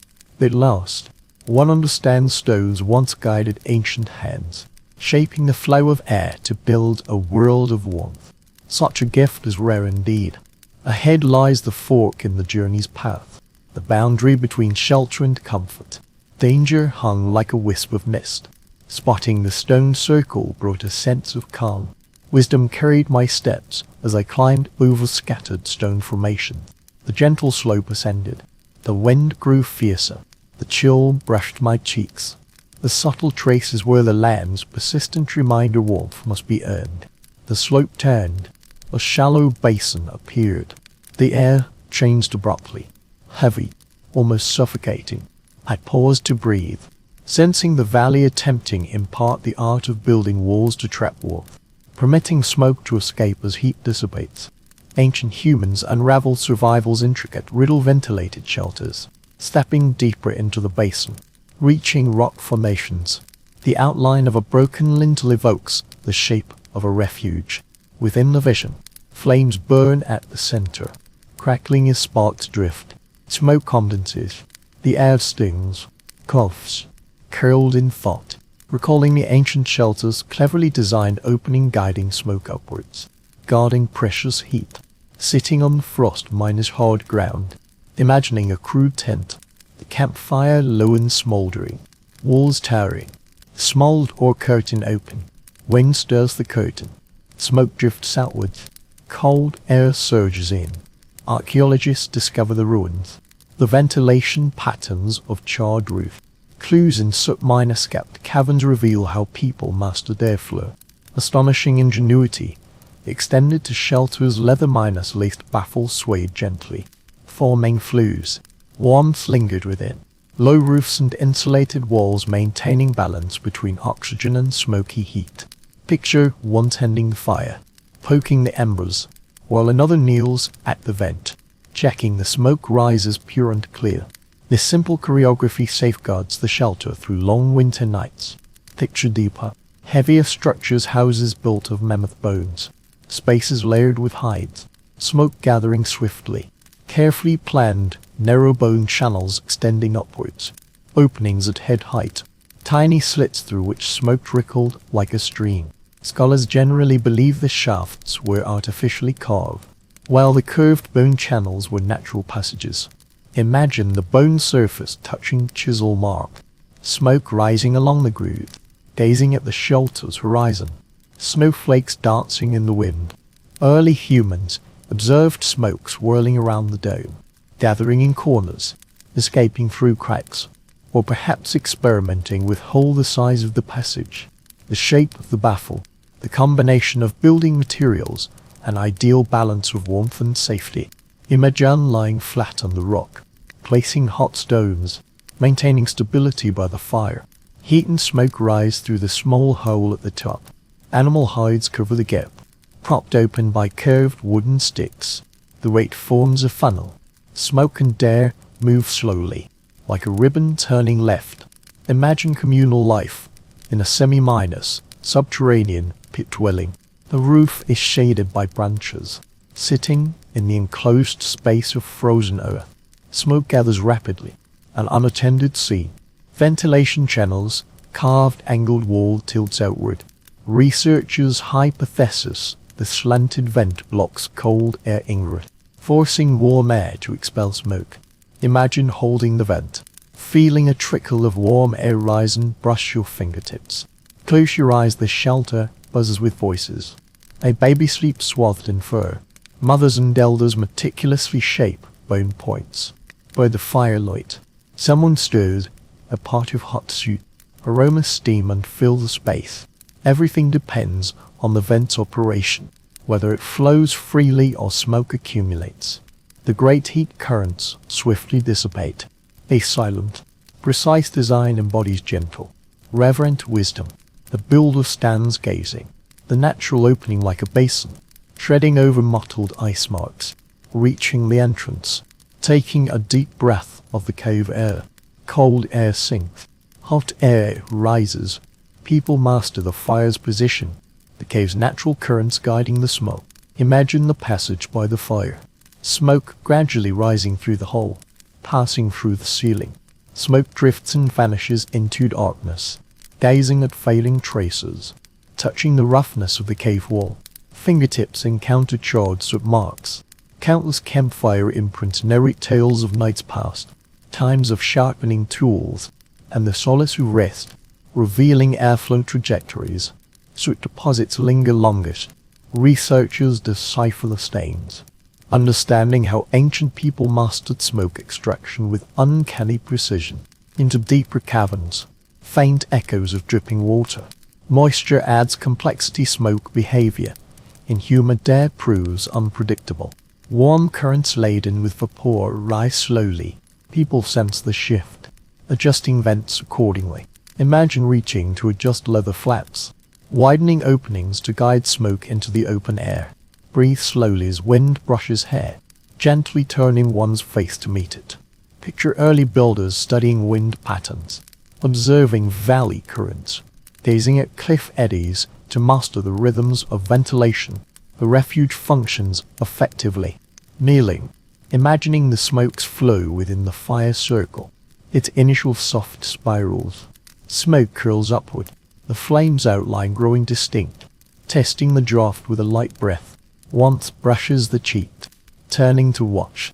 Clean smoke curls and vanishes into the sky, rising slowly, letting the chill settle.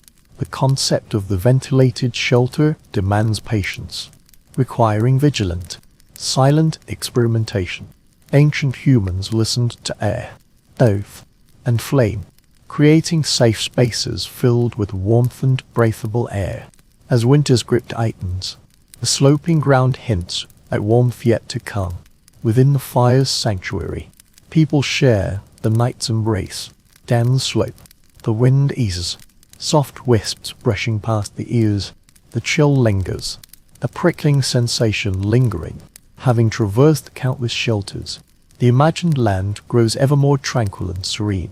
Understanding the most primal source of warmth, humanity discovers steps truth settles. Thought's best shelter's strongest flame. Clever ventilation, occasional warmth, resting bodies, intimate closeness, human warmth. Shelter slowly walking, small hill, hollow ground, protected wind and snow, calm, harsh ridge, kneeling, flat palms, snow layer, hard surface, soft, standing to sketch. Small groups gather. Night falls over the hollow, cloaks wrapped tight, breath steaming, bodies pressed close, sharing warmth. Primordial instinct. Still air in the hollow. Imagine crouching, backs against fur, sheltered by walls. At the flame's heart, warmth spreads, enough to hold a crowd, drawing them near, shoulder to shoulder, seated, curled into sleep. Warmth traps pockets of air, layers upon layers of fur. Imagine the feel of fur pads, warmth deepening bodies gathering, often minus sighted observations.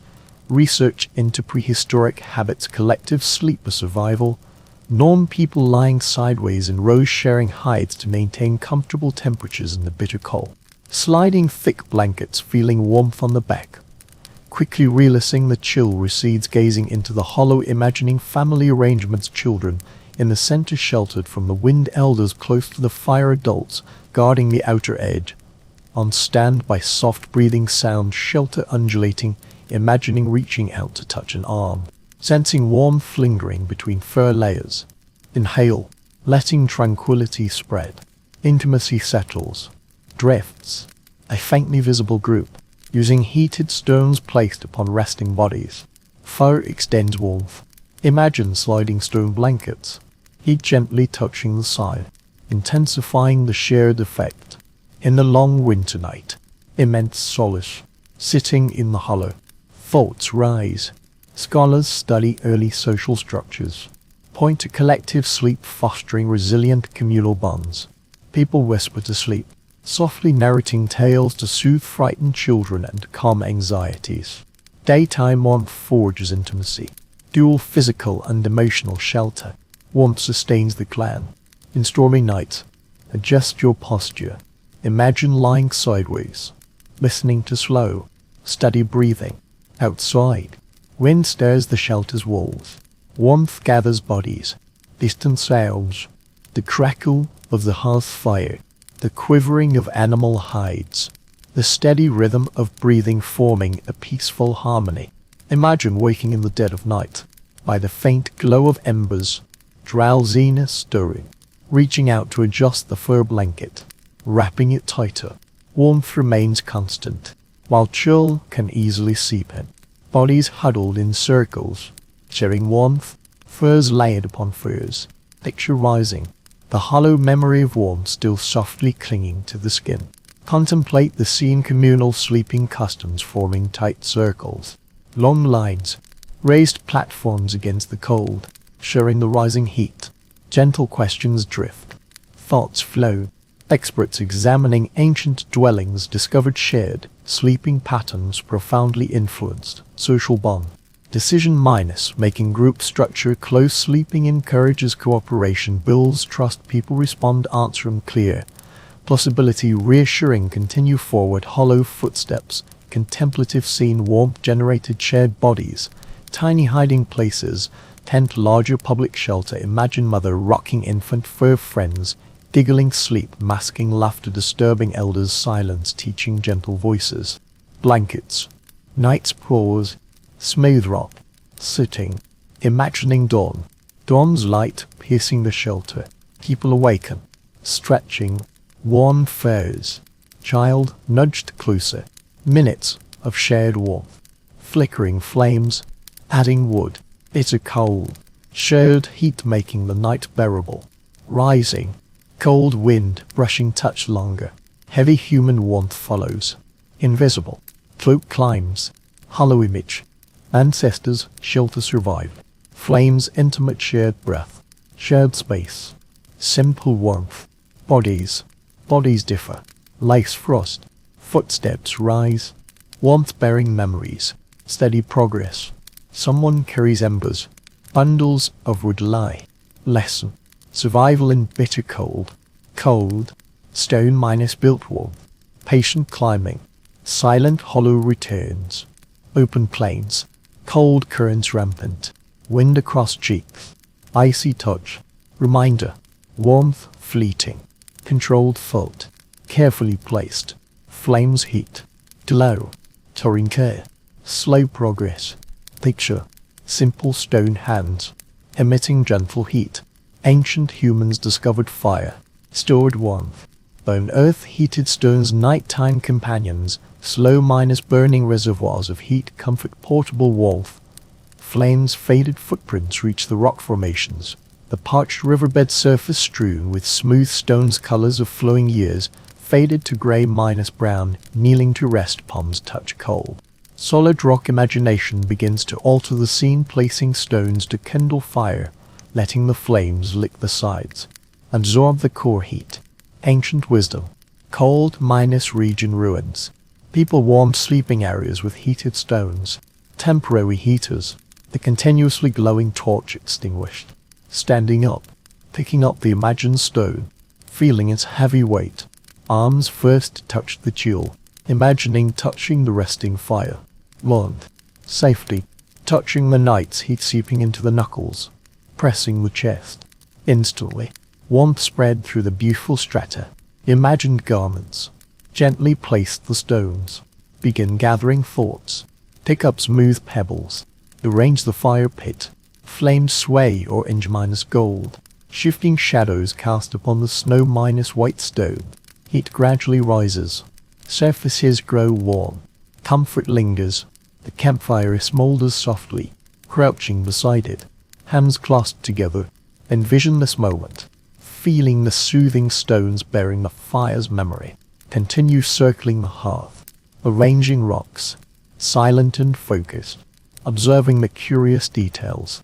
Study how ancient folk transported hot stones, hid them in night shelters, laid fur layers, and tucked stones into the hearth. As sleep falls, the stones slowly release their warmth, banishing the long, cold night. Picture carefully carrying stones to the shelter, placing them beside the resting figure. A soft sigh escapes as warmth spreads. Crouching in contemplation, the stones crackle, their intense heat releasing faint pops. Visions emerge of concealed moisture expanding. Ancient humans learned to select stones that cracked fiercely, safely storing heat through observation and trial. Wisdom passed down river pebbles, dense in texture, retained warmth longer. Scenes of sitting upon stones. Nightly rituals where groups gathered round the fire, waiting for stones to warm. Tentative touches. Blankets laid to shield the crackling hearth, sparks drifting like stars. When stones were ready, someone carried them into a thick pelt covers the shelter, where a faint glow flickers. Warm stones radiate heat. Imagine reclining beside the warmth, its gentle caress on skin. Flames burn to hot for hands, palms rest on shoulders. Inhaling warmth. Warm earth rises, stones like close at hand. Eyes close in contemplation, the scene drifts away, rising at dawn, letting the imagined warmth dissipate. Cold air sweeps across the rocky slope. A boulder, a natural chair, imagining a group seated around the fire, some leaning against the stone's warmth. Hours of flames heat radiating from the spine, easing journey's weariness. Ancient people walking among the rocks, ancient customs flowing through thoughts. Some tribe places stones in water, heats them with fire, steam baths, scalding stones, encountering ice minus cold water. Stones transform into healing warmth for purification. Imagine placing luminous stones in wooden vessels filled with cold water. Steam rises, carrying the earth's scent. Immerse hands in warm water amidst soothing sounds. Gaze shifting to the landscape, carved with warm channels. Eyes capture the rhythm of walking and kneeling, imagining hot stones placed in recesses, warming inner walls. Shelter floors radiate warmth, stones blocking nighttime chill. Soil's thermal conductivity, a design both simple and ingenious. A craft honed through the ages. Slim hands study slopes and expanses. The entire tribe uses heated stones to warm sleeping mats, cook food, create steam to clean hides, and bring comfort. The sheltering stones symbolize shared warmth. The group rises, their footsteps echoing against towering boulders, placing hands on the stone's edge. Imagine the rock storing heat for hours. The campfire burns beside the boulder, slowly warming it as it absorbs energy, releasing it at dusk. At night, imagine leaning against within the shelter, a silent companion for survival, an ancient ritual, watching over resting footsteps. Beside the boulder, wind sweeps past. Cold air brushes cheeks. The lingering warmth of memory remains upon the skin. Ancient humans learned warmth. The earth storing fire's energy. Stones bearing strength. Walking through frozen nights. Rising to hear frost scrunch. Gradually the world pauses briefly, acknowledging this wisdom of warmth. Warm stones. Ancient firelight. Stones retaining residual warmth. Imagination ever ready to follow as darkness begins. Soft light. Simple lanterns. Descending the slope. Following narrow paths. Light fades swiftly. Dusk descends. Shadows lengthen. The chill of snow deepens. Breath condenses into clouds, dispersing and vanishing. In the dim air, night gathers. Truth impossible to ignore. Fire warms the body. Light warms the soul. Ancient humans knew fear and loneliness well. In nights black as ink, They discovered tiny flames that pushed back the darkness. Lamps, animal fat, soft glow softened the winter night. The shelter was a place of calm. Footsteps slowed, imagining holding a stone bowl. Its clay surface rougher. Fingers touched the pale, waxy substance within. Melted animal fat. The scene immerses. Twisted plant fibers. Dried moss. Saturated with oil.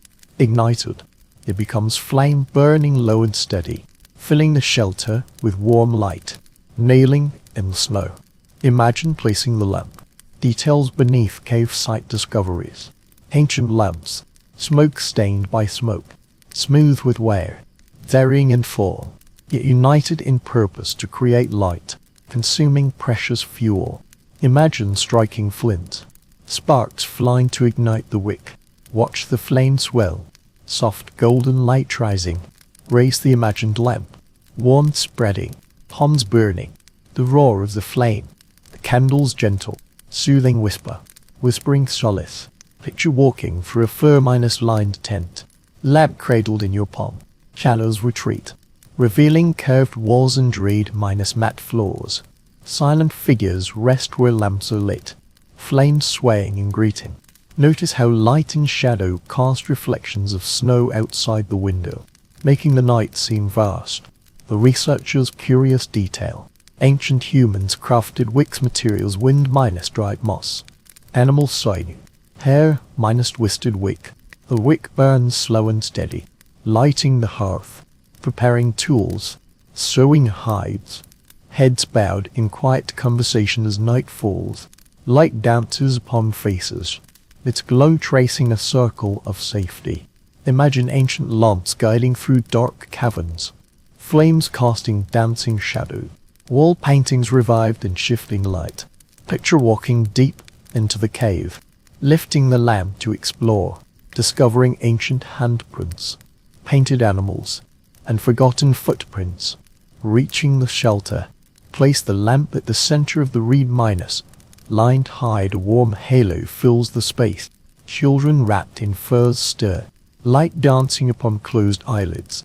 Adults kneel scraping hides, bone tools gleaming in the lamplight. A gentle fragrance wafting through the air. Melted fat carried the earthy warmth of soil. Taking a deep breath, one imagined the lamp tilted. Questions arose. How did ancient people discover material balance? How deliberately were lamp experiments conducted? How did the technique gradually evolve, observing the principles of fat combustion? Inspiration quietly settled. Gentle smoke swirled beneath the shelter's roof as attention turned to the flickering flame. The shape of the airflow gradually stabilized. Stones placed in concealed, shallow pits.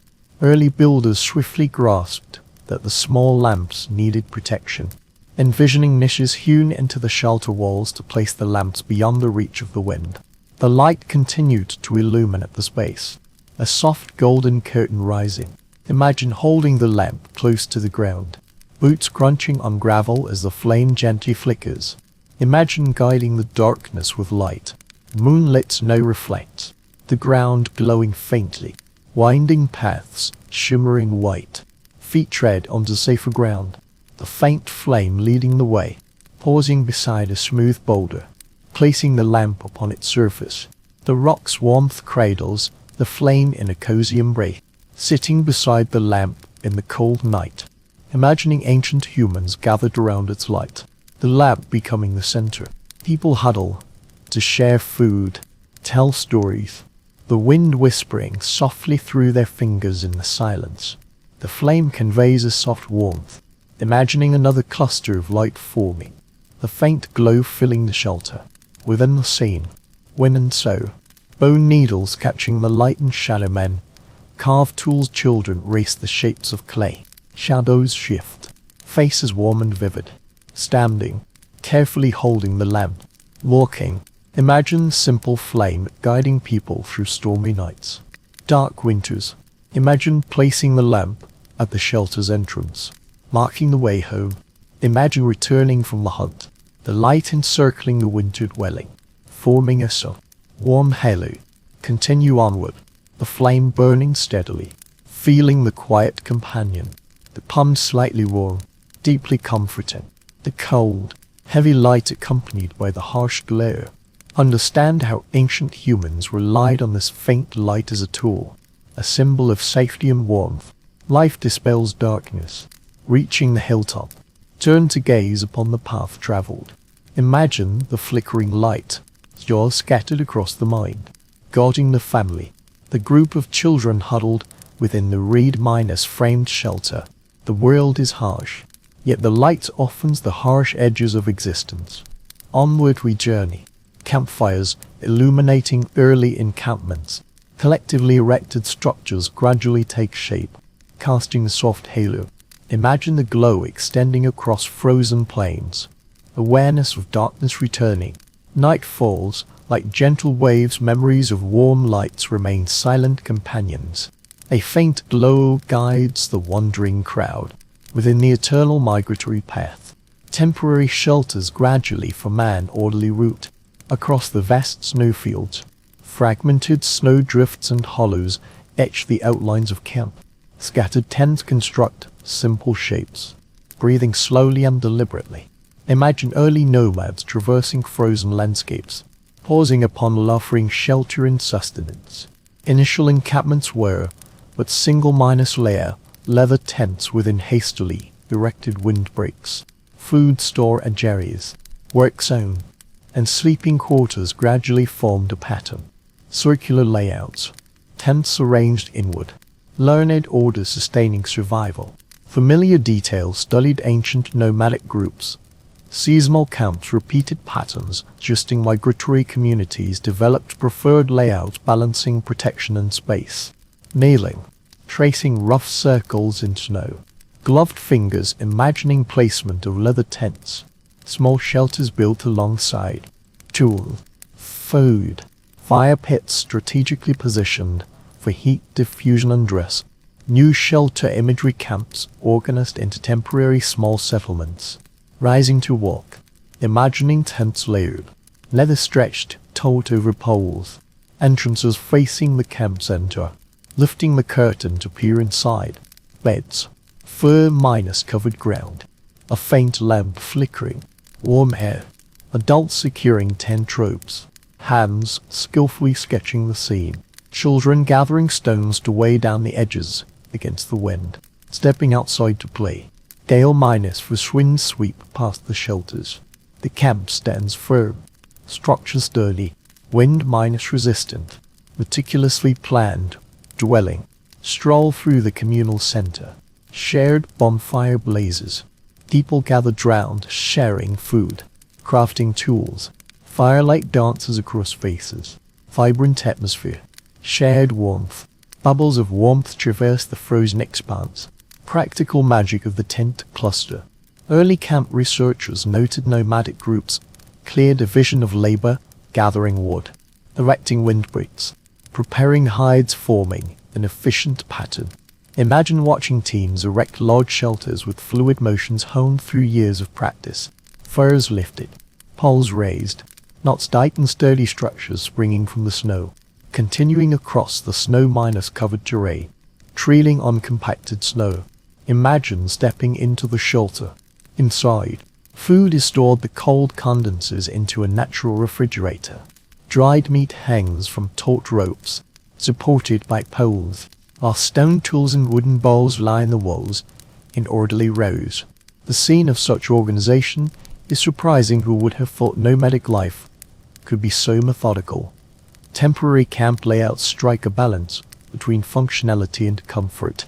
Turning to gaze, a colossal communal tent of distinct structure stands at the camp center. Roofs soar high, walls stand thick, traces of meetings, storytelling, tool miners making emerge beneath foot. Archaeological evidence suggests these large structures may have served gatherings or ceremonies. Winter discussions, hunts, root miners gathering lift the tent flap and step into warmth. A fire smolders low, people sit whispering, shadows dancing on the walls. A moment's stillness, listening to imagined sounds, someone sharpening bone tools. Hot water bubbling over flint stones. children leaning against half-minus asleep parents, feeling the shelter of the space. A camp shared for living, a temporary community for sleeping, forged through collaboration in the cold. Footsteps gradually rise, walking in lines, smaller shelters closely connected. Imagine family tents clustered together, leaving passageways and corridors to block the cold wind and help retain heat. The camp landscape, snow piled up, walls built as insulation layers, crouching, pressing palms against the tent floor, layers upon layers, thick and sturdy, the intent of hasty construction. Imagination drifts. Camps endure through generations. Experts speculate people mastered heating and construction techniques. Camps grew increasingly complex. Roofs reinforced. Entrances oriented towards fire pits.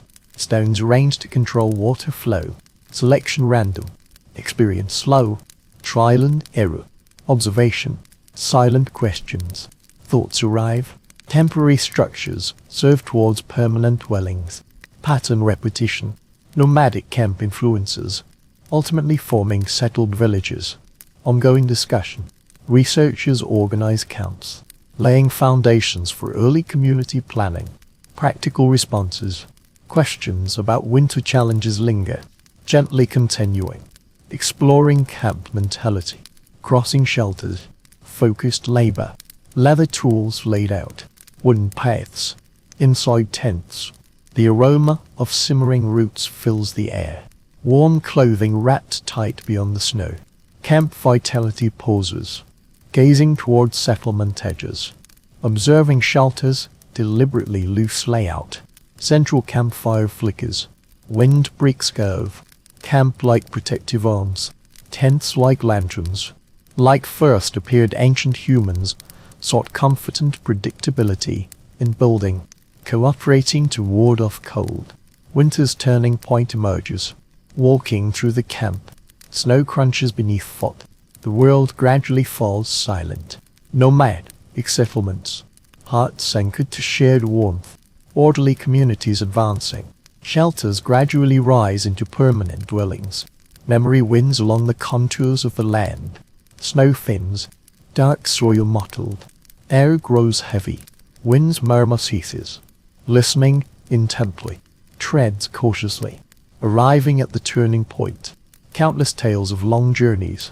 Seasons saw people migrate, chasing herds, following the seasons to escape winter's bite. Eventually, the idea of settling took root. The human spirit found refuge in shelters, preserving warmth. Time reshaped the world, walking through silent hollow hills. The first permanent winter village emerged, kneeling, pressing one's palms against the solid earth, resisting the fiercest cold winds. A stable and enticing dwelling. Archaeological discoveries revealed durable structures built by prehistoric communities to withstand the long, harsh winters. Though small, these early settlements marked profound choices, ceasing nomadic life to build deeper, sturdier, warmer dwellings. Gazing upon the hollow blueprint, the structure took shape in their minds, rising from the pits of temporary tents to more solid walls. Thick layers of timber, stone, compacted earth, and branches formed mud-minus plaster designs. Snow shelters were rafted to trap heat. In the seam, raised timber beams were hoisted, people erected pillars. Gazing upon the framework of their home, outlines emerged as steps led towards an entrance, perhaps a doorframe where massive stones from a windbreak. Inside, the floor dipped slightly, earth and insulation walls rise, coated in a clay-minus fiber mixture that dries into a warm, solid surface. Fingertips trace the imagined walls, where heat stored through long nights still lingers. The outline of dwellings emerges in the mind's eye, interconnected hollow structures. Smoke rising through small openings. Snow-minus covered exterior walls forming a natural insulation layer. People move between these structures, a tranquil familiarity settling in as shared rhythms shift with the seasons. The layout of the winter settlement begins to take shape. Early communal life taking form. Imagine reversing between dwellings as the air warms. The village is nascent, outline emerging in thought. Researchers discovered that inhabitants of ancient settlements began wintering in place, creating pits for food storage, areas sheltering tools, communal hearths, and gathering places for nighttime gatherings. The spatial arrangement suggests careful planning, hinting at the beginnings of architecture. Within large structures, the air is thick and warm. A hearth fire burns in the center of a stone-lined pit, and walls are reinforced with wooden posts, covered in layers of clay. Food hangs on one side, and sleeping platforms covered in hides rise above the cold ground. Picture sitting on the platform, leaning against the heat-retaining walls, warmth enveloping you like an embrace. Within the scene, families gather, parents each children, not dying through long winter nights, while elders' tales softly echo between walls. Someone stirs a pot suspended over the fire, the air thick with a scent of root herbs and medicinal plants. A dog curls lazily by the entrance, lifting its head as warm embers drift from the structure, its gait unsteady. At the village heart stands a grand communal shelter, a rake-gathering place built of sturdy timber beams and broad stone foundation. People sit around a wide hearth, conversing.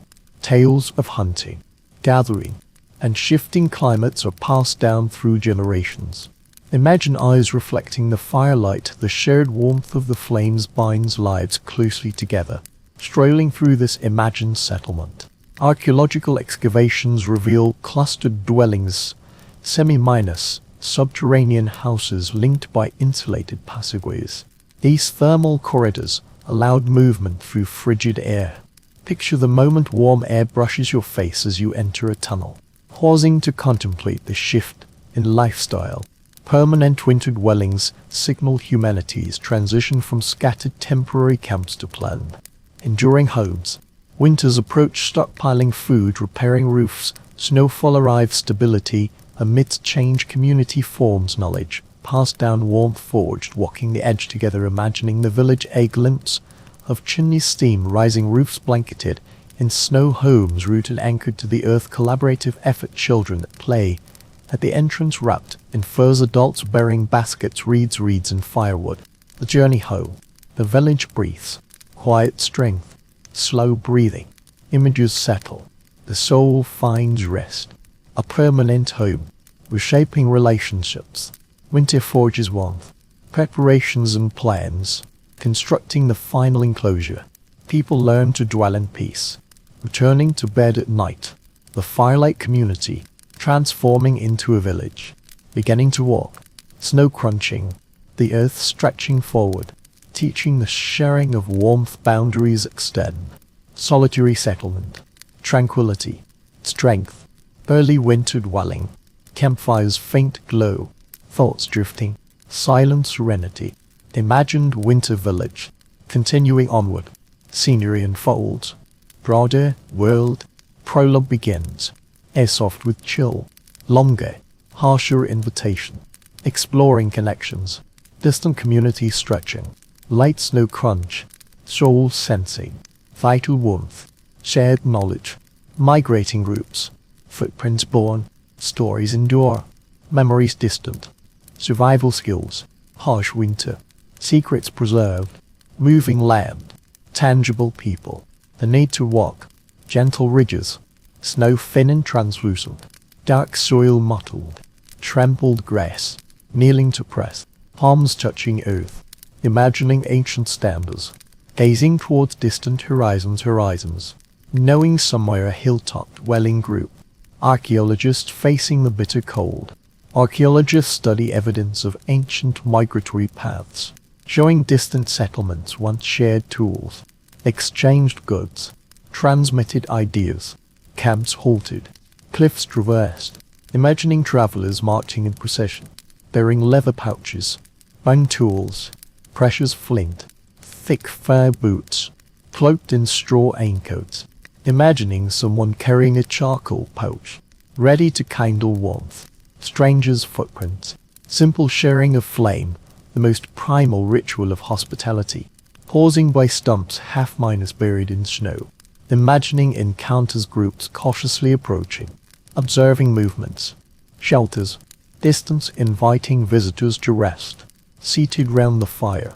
Conversation begins, words and gestures pointing to windbreaks of stone. Snow piled for tents. Leather folds adjusted to let smoke gently escape. Hypothermia that closes eyes. Imagining subtle exchanges. Someone demonstrates binding reed bundles. Securing insulation layers. Demonstrating woven mats to block the cold earth. Stealing body heat. Sensing necessary silence. Passing down winter skills. Sharing moments that save lives. Trekking miles. Climbing slopes. Imagining material exchanges, nomadic communities. Researchers documenting trade routes. Recording stone artifact types. Crafting techniques. Distant raw materials hinting at barter. Knowledge sharing. Imagine tribute offerings, river stones holding warmth. Displaying hearth pit remains. Carrying shelters. At dusk's return.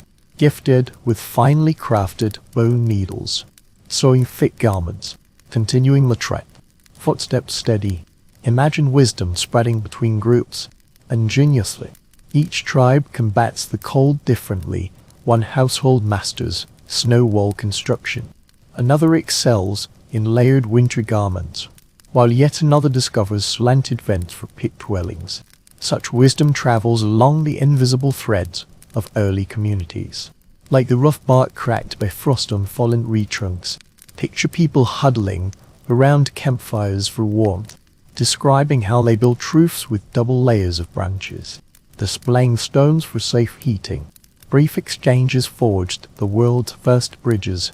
Whispers in the wind conveyed hints of migration. Shifts in frozen rivers and the first snowstorms. Observations shared. Returnees brought precious advice.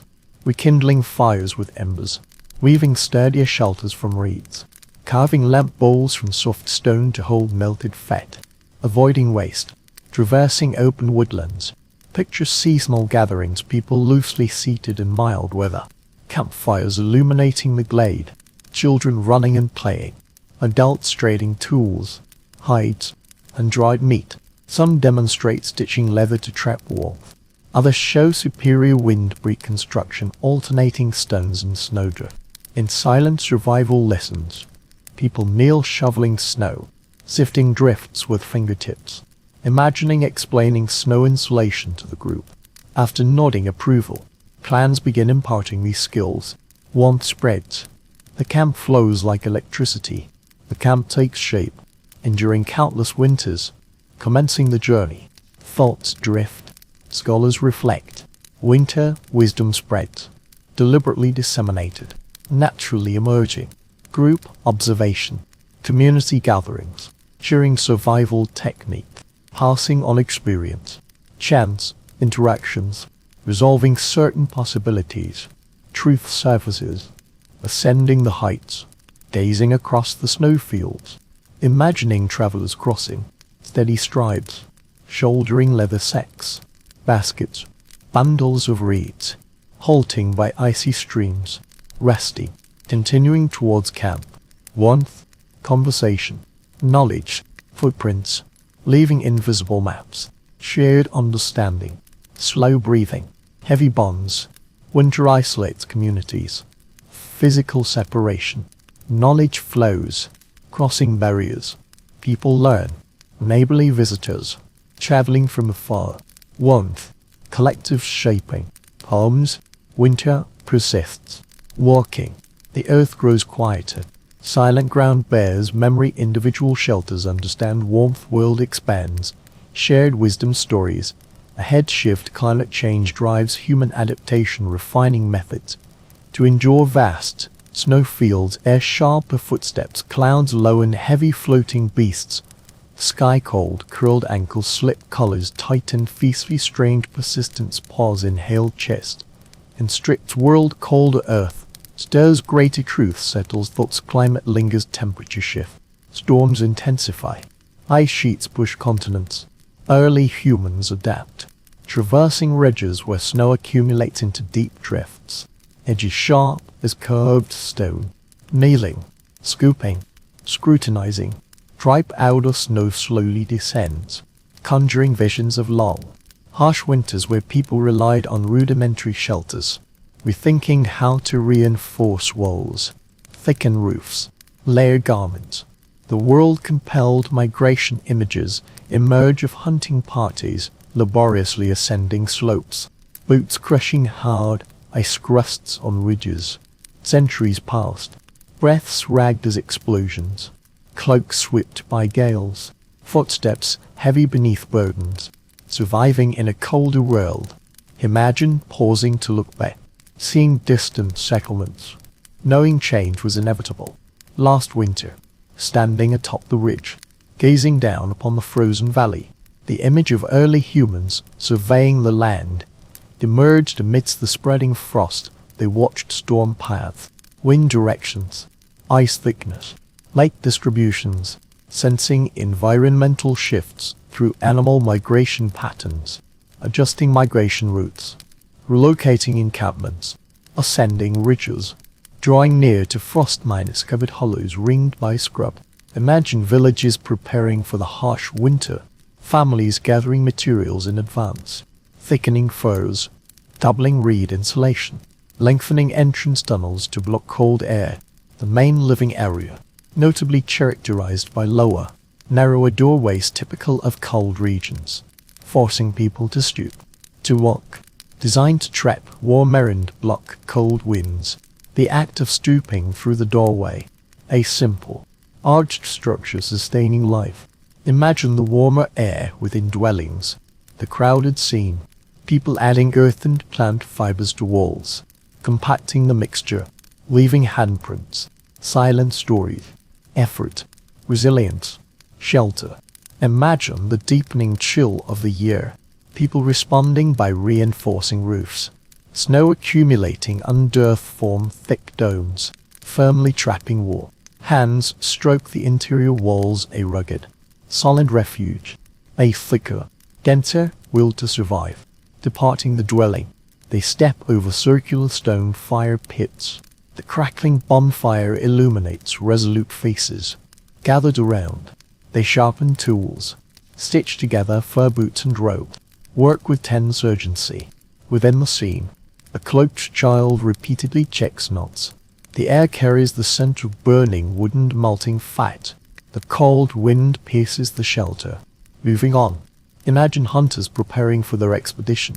Winter prey is scarce in the harshest season. They trek farther, crossing perilous ice fields in search of sustenance, tightening garment cord, securing embers in bundles, inspecting spears, footsteps echoing with fear and resolve, facing the harsh world, traversing narrow gorges, hearing the wind's shrill howl in the ravines. Imagine ancient wisdom adapting to the land as winter intensified, building snow wall shelters on low lying slopes, choosing dwellings near water sources not yet fully frozen, stepping into the gorge during the coldest season. Thoughts arise. Scholars studying prehistoric climate shifts discover cultural evolution synchronized with cold periods, people developing specialist tools, improving clothing, refining shelters. These changes stem directly from climatic fluctuations, becoming intriguing subjects for researchers to explore. Thoughts drift silently across the open snowfield, faintly illuminate. One imagines people constructing deep pit dwellings, reinforced with stones, designed with slanted vents for smoke escape and cold air intake. Storage pits are dug, lined with turf and bark to protect food from freezing. Decisions are made on what to carry for survival. Kneeling by the granary, they lift the covering to reveal dried fruits, meat strips, and root vegetables wrapped in grass, a meticulously planned scene. Within it, people inspect the reserves at night to ensure no spoiled food remains. After days of storm-travel, reaching open ground, new strategies emerge. Beneath sleeping quarters, heated stones create a warm chamber within a mud-lined pit. The group builds small stone hearths to sustain their shelter. Warm nights see air condense into a protective layer, lingering chill subtle. Watchful, imagined communities grow close as people adapt to stillness, determined to collaborate closely. Roles divide fetching water, mending clothes, tending fires. As daytime warmth fades, cold forges unity, shaping the society. A tightly knit group, breathing slowly, heavy with resolve. Climate shifts disrupt and reshape, learning to listen to the earth, observe the sky, anticipate storm, becoming architect of a warm world, defying the encroaching freeze, walking onward as the horizon stretches pale and silent. Reverence for the ancient community's shelter structure evolves, answering the shifting world. Ahead lies mystery, deeper warmth shapes necessity and meaning. Leaving the clearing behind, we proceed slowly. The landscape grows more desolate, awakening to the cold's approach. Time brushes the edge. Thoughts perceive warmth. The ancient world, simple matter, physical survival. A place where warmth gathers, heavy, unfamiliar, meaningful footsteps. The earth moves, feet touch shallow basins, scattered hollows, snow piled in patterns, deliberate, accidental walking, crouching in shallow pits, circular arrangements, dark soil, intent brushes the snow, revealing stone edges, imagining where one kneels, ancient ground, orange light flickering, flames burning, pit arrangements, like distant dwellings, open sky, head tilted back to sense. Perplexed scholars discover heated pits, residential features aligning with life's trajectory, standing, gazing at basin pits, loose scarves, crescent scenes, early humans gathering in twilight, bodies leaning, hair light pits, warm thriving, chyle dissipating, airs low hum, sound fading, shelter, words drifting, shadows, warm stones, cooking, reasons complex, pacing, pits, kneeling, imagining flames burning, rocks glowing crimson, perceiving place bearing meaning, practical function, researchers examining ancient hearths, speculation, heating pits, possessing symbolic ritual function, place, telling stories, marking seasonal events, honoring ancestral spirits, thoughts, slowly rising, compelling answers, standing near, eyes closed, gel brushing cheeks, imagination filling the air, soft warm thriving, earth, picture, carefully placed stones, pit cooking, heating, tone, action, intent. Stones grow ever brighter, flames touch people's footsteps, gazing warm thrices night sky, pacing basin pausing. A larger hollow, encircled by standing stones, kneeling, fingers trace its outline. Imagine people gathered round the fire on the coldest nights, lighting signal torches, sharing rituals, reminding the deep winter earth of its stored warmth. Children nestle at their parents' knees, listening to whispered tales of reverence. Fires lit elsewhere carry stories, soft light spreading, flames expanding into circles. Picture footprints in the snow, people journeying to the shelter bearing offerings, carved bone vessels, dried grass, warm stones. The fire's glow imbues objects with power. The gathering creates warmth, physical, communal, emotional, spiritual. Seated upon earthen mounds, gaze into the distance. Picture winter nights thick with stars, their light reflecting off snowdrifts, while firelight burns, casting halos. In the darkness, luminous spits outline silhouettes. Whispers mingle with crackling flame. Scholars note regional pits containing charred bones and distinctive stone arrangements, suggesting torches, specific purposes, marked moments. Seasonal cycles guided travelers, commemorated events, and offered collective interpretation. Evidence remains open to layered meanings, imagining footsteps in heat, digging earth, pouring into pits, fingertips touching ancient, the warmth of earth touched by human hands, gratitude rising, warmth ascending, frozen land, night's strange light, sacred reminder, life's continuity, layers of chill. A vision emerges, a young hunter, approaching the pit in twilight, placing a carved figure, Flames symbolizing family, animal spirit, action entrusted, hunting hope, glow illuminating, figure revealed, instant revival, shadows overlapping, walking along the basin's edge, treading countless imagined footprints of gatherings, sensing the pit's silent circle, warmth-shaped early faith fire became both tool and mystical force, transforming cold stone into searing light, rough flesh nourishing both fear and solace. The fire ritual imbued survival with meaning. Standing, gazing at the basin pit's soft glow, imagining it arranged into constellations, snow-laden air carries silent reverence. The earth remembers fire's first blaze. Begin the walk. Feel the chill. Tenderness returns with warmth. Understand practical warmth. Share spiritual strength. Ahead lies the journey. Fire shapes the land. People labor to create shelter, dispelling cold, departing the basin's fire circle, stepping onto the stretching land. Wind brushes steady breaths. Cold lightly brushes cheeks. Almost thoughts drift. People guard the fire. Sow hides. Dig earth. Build nests. Shape winter with charcoal's lingering warmth.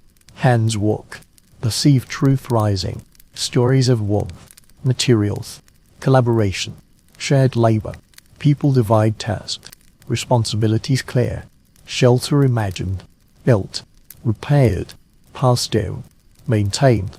Early humans survived the cold through division of labor, shaping society subtle yet powerful.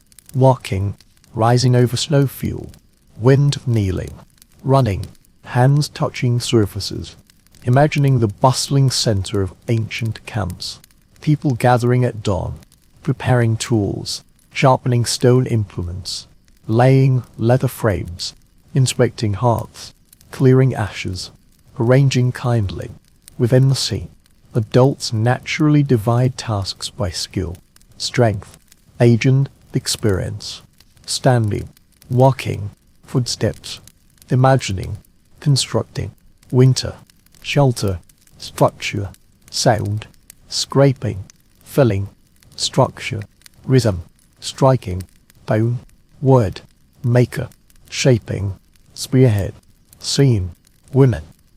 Entrance shelter, pulling armadillo hide, sewing thick cloaks near, by trim fur-lining children's boots, fingers rift movement, wind things, wind rective, wind retreats, wind end of practice, wind retreat, chills.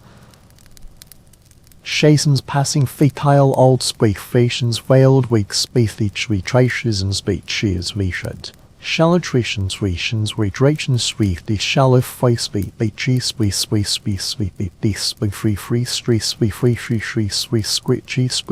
tea free, in species, bt, illy free form, free speechy, free. Tasks flow seamlessly, requiring the strongest to assist. Technical work most arduous. Collective sewing of winter garments. Children nearby. Learning through observation. Small hands clumsily pick bones, push scraps of leather with a soft chuckle, adjusting the child's grip, encouraging attempts. Amidst the harsh climate, the concept of warm collective movement emerges. Experts studying ancient societal roles discover a flexible communal tendency, tasks overlapping with age and physical strength. Men and women scraping hides, gathering firewood, building houses, crafting tools. The bitter cold breeds cooperation under strict division of labor. Imagine the group rotating responsibilities. As the storm approaches, someone must tend the fire. The shelter teeters precariously, necessitating relocation to the settlement's edge. Picture the hunting party's return scenes of meat emerge. Strong arms bearing leather minus wrapped carcasses, supporting the overlooked gatherers. As they smelt, warm stones heat the hearth while garments are mended. Deeply grasp how roles intertwine. The group's success hanging on collective effort. Kneel, press palms into the snow. Feel the weight of responsibility. Envision the winter home, all working together to build a nest. The burrower relies on the skinner. The skinner awaits the hunter. The hunter needs the craftsman. The craftsman depends on the caretaker. These subtle roles underpin the whole, weaving a vast and intricate web. As dusk falls, gathered around the hearth, adults mend tools and chat. Children drift off to sleep. Elders gaze with wisdom, sharing tales and words of wisdom. Imagine winter evenings when an old woman recounts her errant journey through blizzards to build snow walls, while a grandfather details years spent carrying young children on his back. Migration tales weave past and present, helping us grasp the rhythms of survival. Subtle themes invite contemplation, while character portrayals reveal early social structures. Bitter cold fosters cooperation, strengthening bonds that cement culture. Shared responsibility is explored by researchers excavating hearth sites and settlement remains, pacing slowly through the earth's silence. One imagines ancient winter villages with their faintly glowing campfires, people gathered within shelters, families huddled in warm circles, outsiders taking turns on watch. Collective effort ensured the hearth fire never died, shared awareness guarding against creeping peril. The entire settlement set out on the march, boots muffled in soft snow. Early human warmth depended on cooperation and resource sharing. Those surviving in the frigid world pieced together the puzzle of existence. Winter demanded unity, and unity was their refuge. Ahead lay a new chapter. The youngest members absorbed wisdom, continuing in warmth as the world eased the winter's bite. They walked on, stepping onto snow-covered slopes. The chill stung their cheeks, the air gradually warming. Footsteps grew soft as they imagined the ancient campsite's silhouette. Children's small hands stroked fur, eyes wide at the firelight, repeating the motion. They grasped the importance of the steps. In the shallow valley, the wind's murmur fades. Whispers grow clear. Knowledge passes on. Adults instructed adults. The youngest members gradually mature, realizing the meaning of learning. Snow crunches beneath feet, a gentle rhythm, imagining flocks of children moving, the earth bearing hundreds, wrapped in thick furs. Sunke, cheeks flushed, movements assured, joyful running, shelter sliding. Adult smiles, weary affection. The harshest winter erases childhood wonder. Kneeling on smooth snow, sketching crouching children, slender ice marks tracing outlines, branches drawing curves, mammoth tusk contours, shelter repeatedly appearing, eyes imagining. An adult approaches, kneels lightly to refine the shape, praises the observational skill. Learning begins here.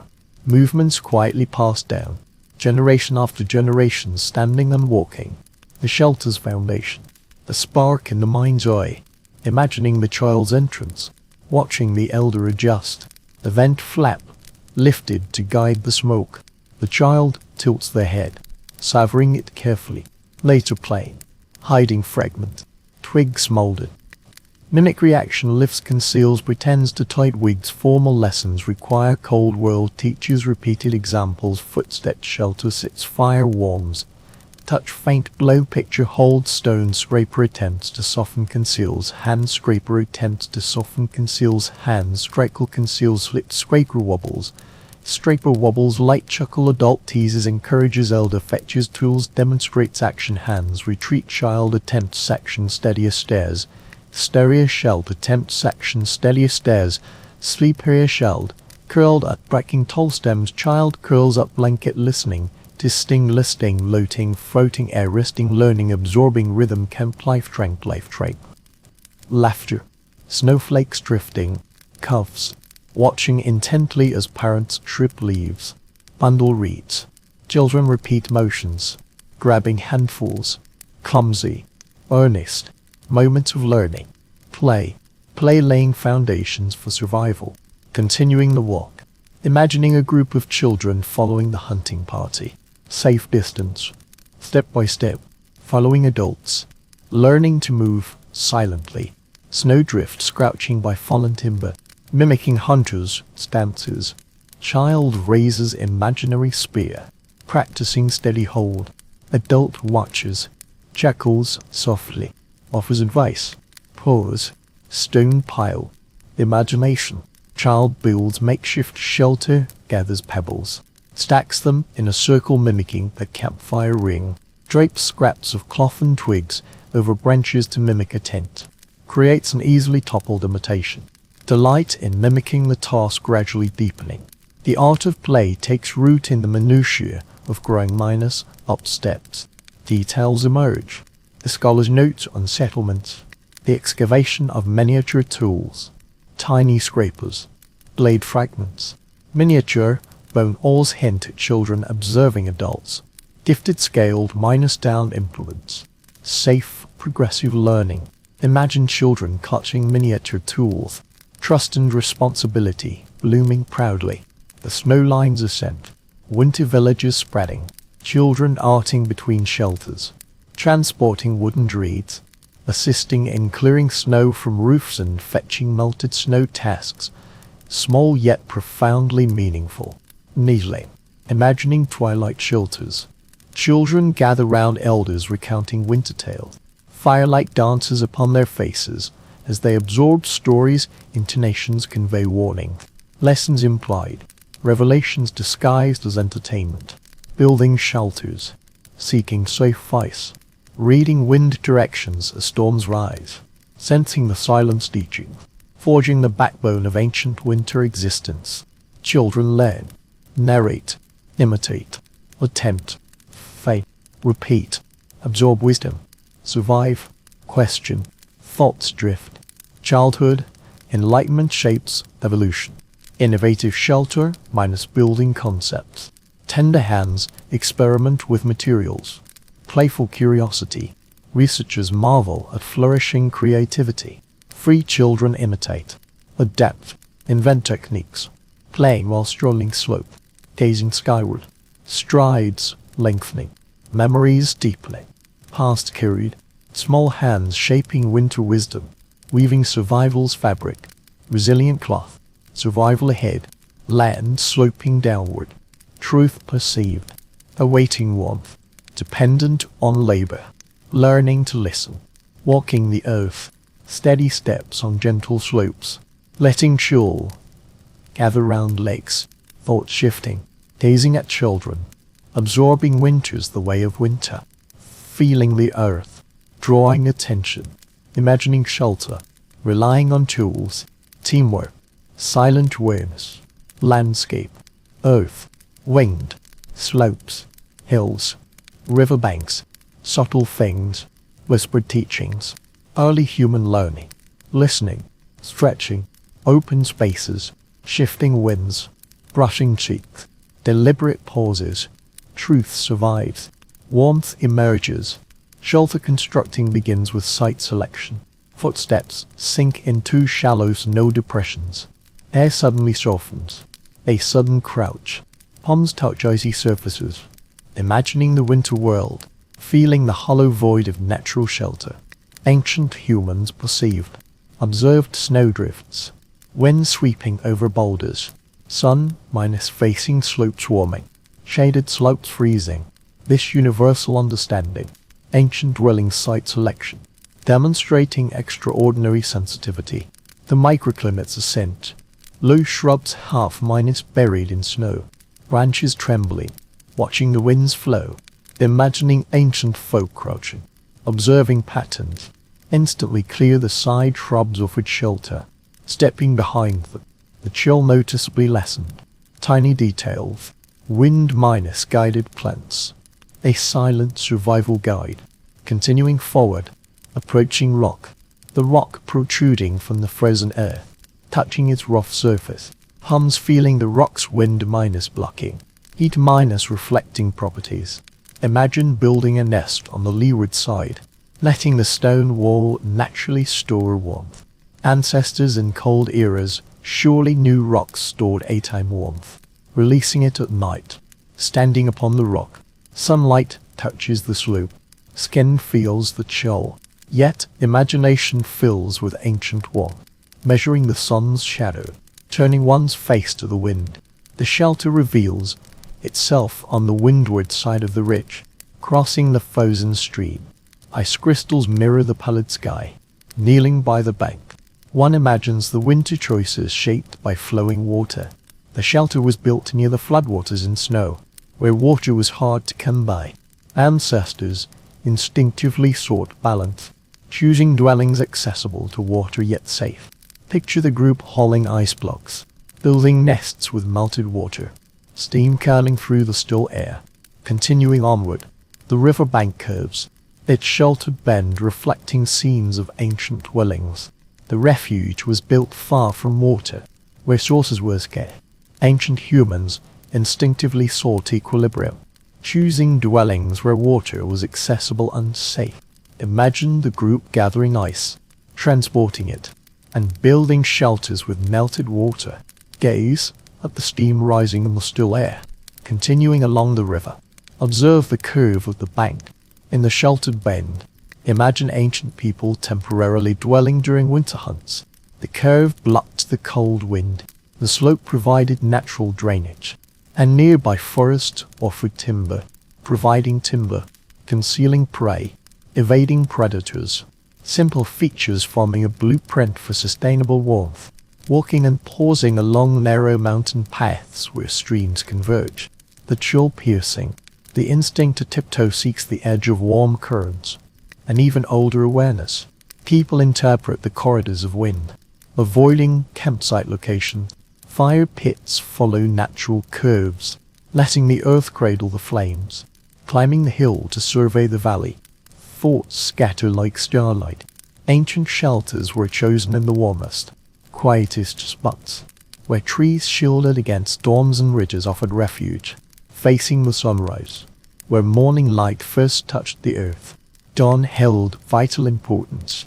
During long nights, sitting upon the hill, hands braced upon knees, listening to the wind. Imagine how ancient hunters listened for clues in the rustling grass, how strong wind patterns revealed drifting snow trails, and how solid ground after a blizzard became shelter from the rain.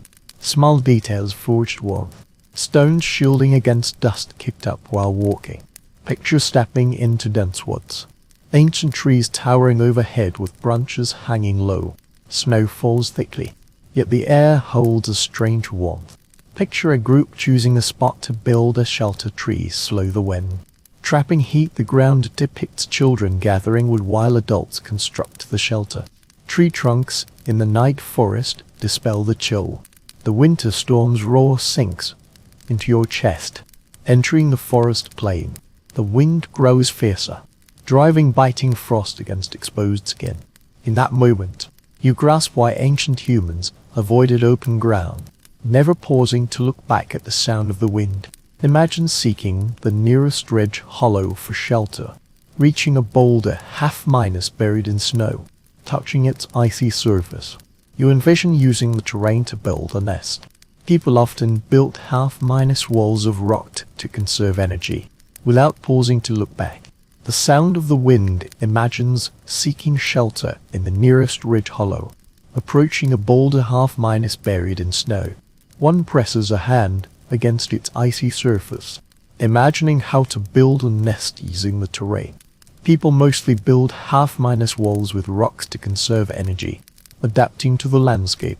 The basic concept is simple yet ingenious.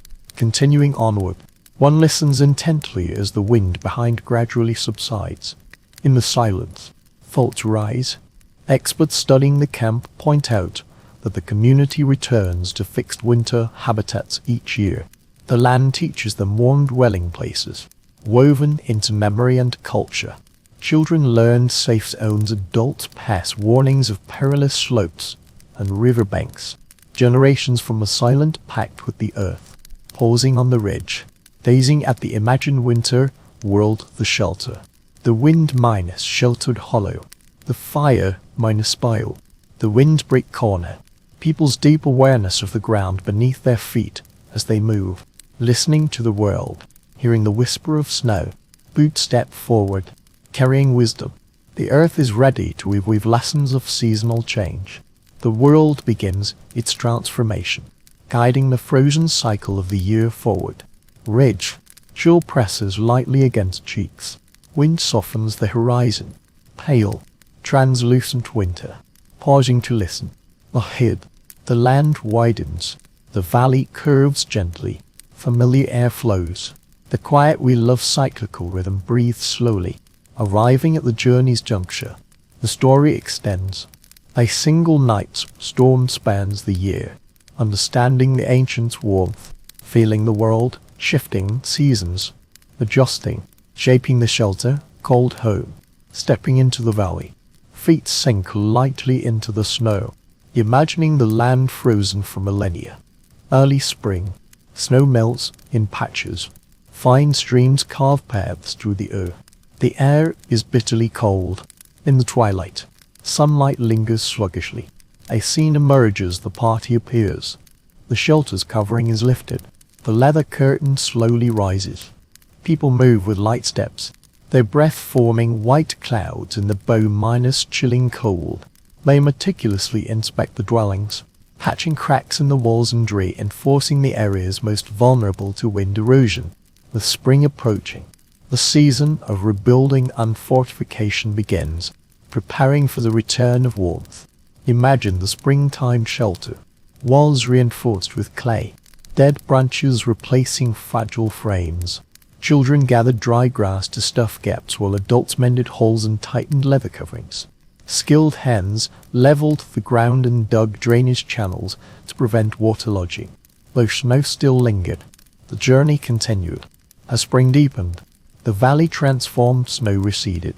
Icy rivers on mountain peaks flowed like ribbons, and grasses swayed in the breeze. Gentle breezes warmed the air. Cold, distant memories stored in bones. Traditional imagination shelters. Ventilated leather lifted by sunlight drying reeds. Replaced by fresh harvests. Summer flows along riverbanks. Groups move freely across land, leaving winter villages behind. Light shelters accompany the pace of construction. Easy and comfortable scenes. Movable leather tents rise over meadow fire pits, cooking warmth as people relax by the river. Sharpening tools with unhurried motions. Children splashing in shallow pools. Summer warmth. Sunlight. Flames. Lessons.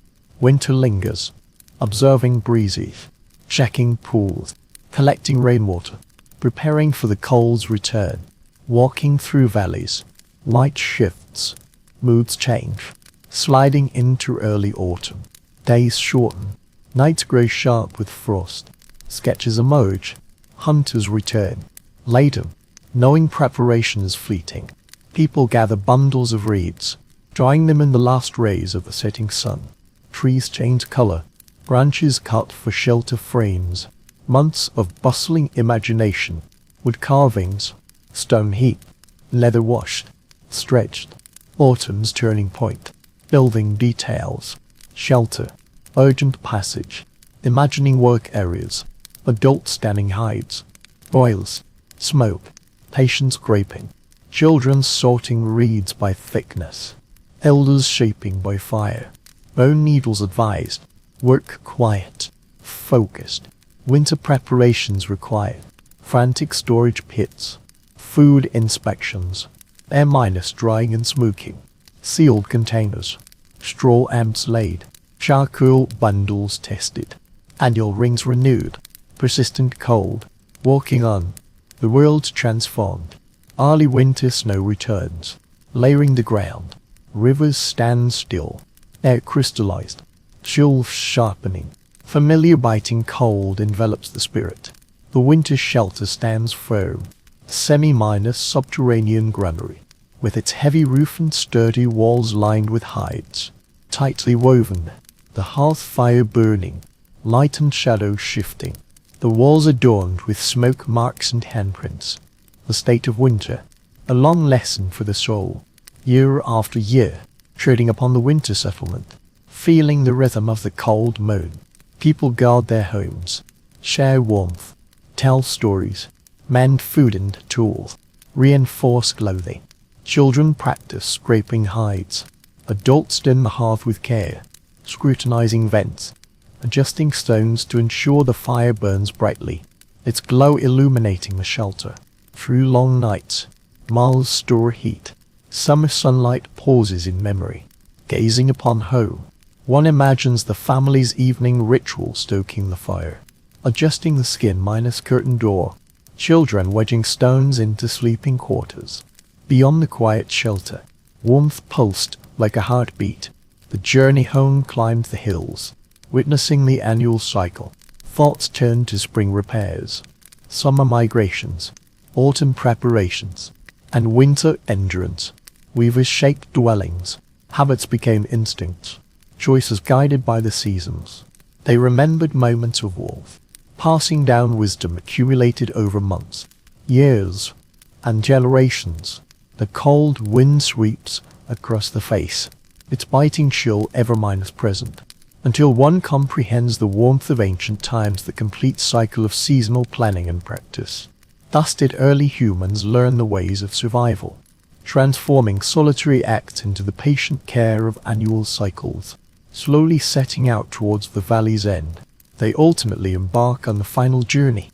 Craftsmanship, tradition, warmth, heritage, footsteps, valley seasons walking endless lands, smooth and touched, faintly glowing sky, wind, gentle hesitant world, nearing its end, long memory, slow breathing, faintly rising shelter, flame, leather, stone, tools, imaginations, simple vanishing, departed generations leaving traces, craftsmanship, customs, teachings, tradition, enduring memory, land of warmth, legacy, time, walking, snowfields, footsteps, light sinking, soft echoes, imagination, footprints, layers upon layers, drifting, merging, footprints, human resilience, arrival, rising, landscape, kneeling, palms, icy earth, imagining, kneeling, enduring teachings, child, wind rises, winter storm, sound, gentle, movement, patience, traces, snow light, reveals, drifts, land curves, shelter, cold settles, night, child listens, absorbs knowledge, winter born, feels echoes, lessons, palm stands, image, story, told by the fire, story, shelter built, mammoth bones, tales of fierce winds, ancestors, ancestral bearers, charcoal fires, plains tales, family excavations, earth's warm refuge, snow minus soil, narratives, legends, explanations of things, reasons, persisting builders, imagined journeys, ruins, winter settlements, structures, collapsed, submerged, patterns, discernible circular stones, traces, fire, pits, shallow hollows, windstead, scattered bones, meals, pauses, imagined communities returning to ruins, year upon year rebuilding, shelter, place,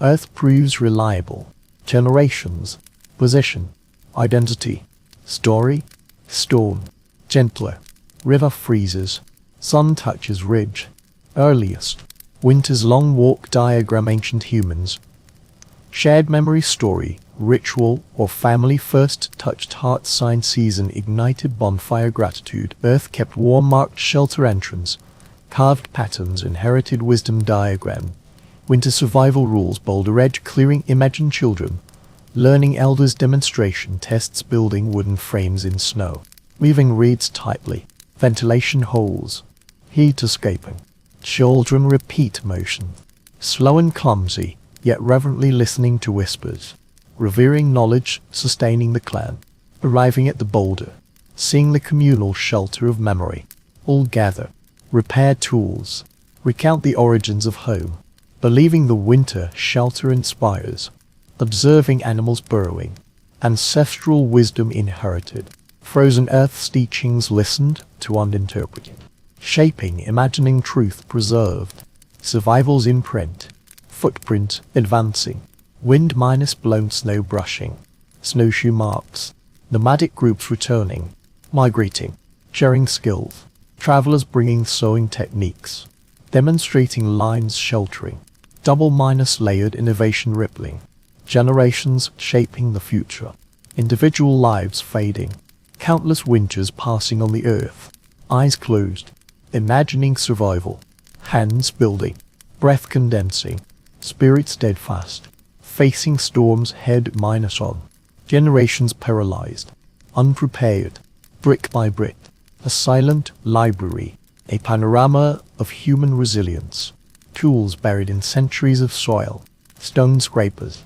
worn, bone needles, leather hardened, fragments of time, lessons passed down, generations turn, imagination finds, the creator gone, holding silent wonders, feeling warmth, helping preserve, inhale, feeling cold, tip of tongue freezes, exhale, warmth deepens, cognition and connection, teaching survival, building warmth, reading the earth, trusting the world, building homesteads, teaching, shaping hidden instinct, questioning, taking the final step, ancient winter, scenes, lasting memories, warm places, bearing time, adults guiding children, becoming builders, shaping shelters, guarding families, passing tales becoming traditions becoming heritage, standing at the edge, rise in endless tranquility, cold lingers longer, fear carries warmth, thousands of hands endure winter's chill, their memory, human eyes, the frozen world, worldly homes, flame conceals, shared walls, time's final wisdom, ancient warmth of the long night, settles softly, quiet world, gradually fades, soft shadows dim, snow falls in layers, biting cold pierces skin, memories fall silent, drift into the background, breath rises lightly, mist and cloud, melting away, air trembles lightly, shoulder blades relax, dim tranquility, warm light echoes, the afterglow of flames lingers in the heart, recalling many shelters, warmth softens, orange minus gold embers, cave tents, snow minus stone pits, skeletal dwellings, blurred distance, flickering lamps laid to rest, warmth drifts, securely wrapped, the wind woven from memory fades, the lightest touch, breath upon cheek, snow, stillness deepens, the entire scene eases, silence, footsteps slow, thoughts drift, smooth circle, following the season's lessons, sink into the chest, warm, soft light, the sheltering hearth, closing eyes for a moment, imagining the final fire, waiting, steady, the small blaze, a tranquil winter home, warm phrases, gentle wave, step by step, drawing near, let light caress the face, easing the biting chill, let warmth linger, softening breath, slowing thoughts, gently guiding, rest,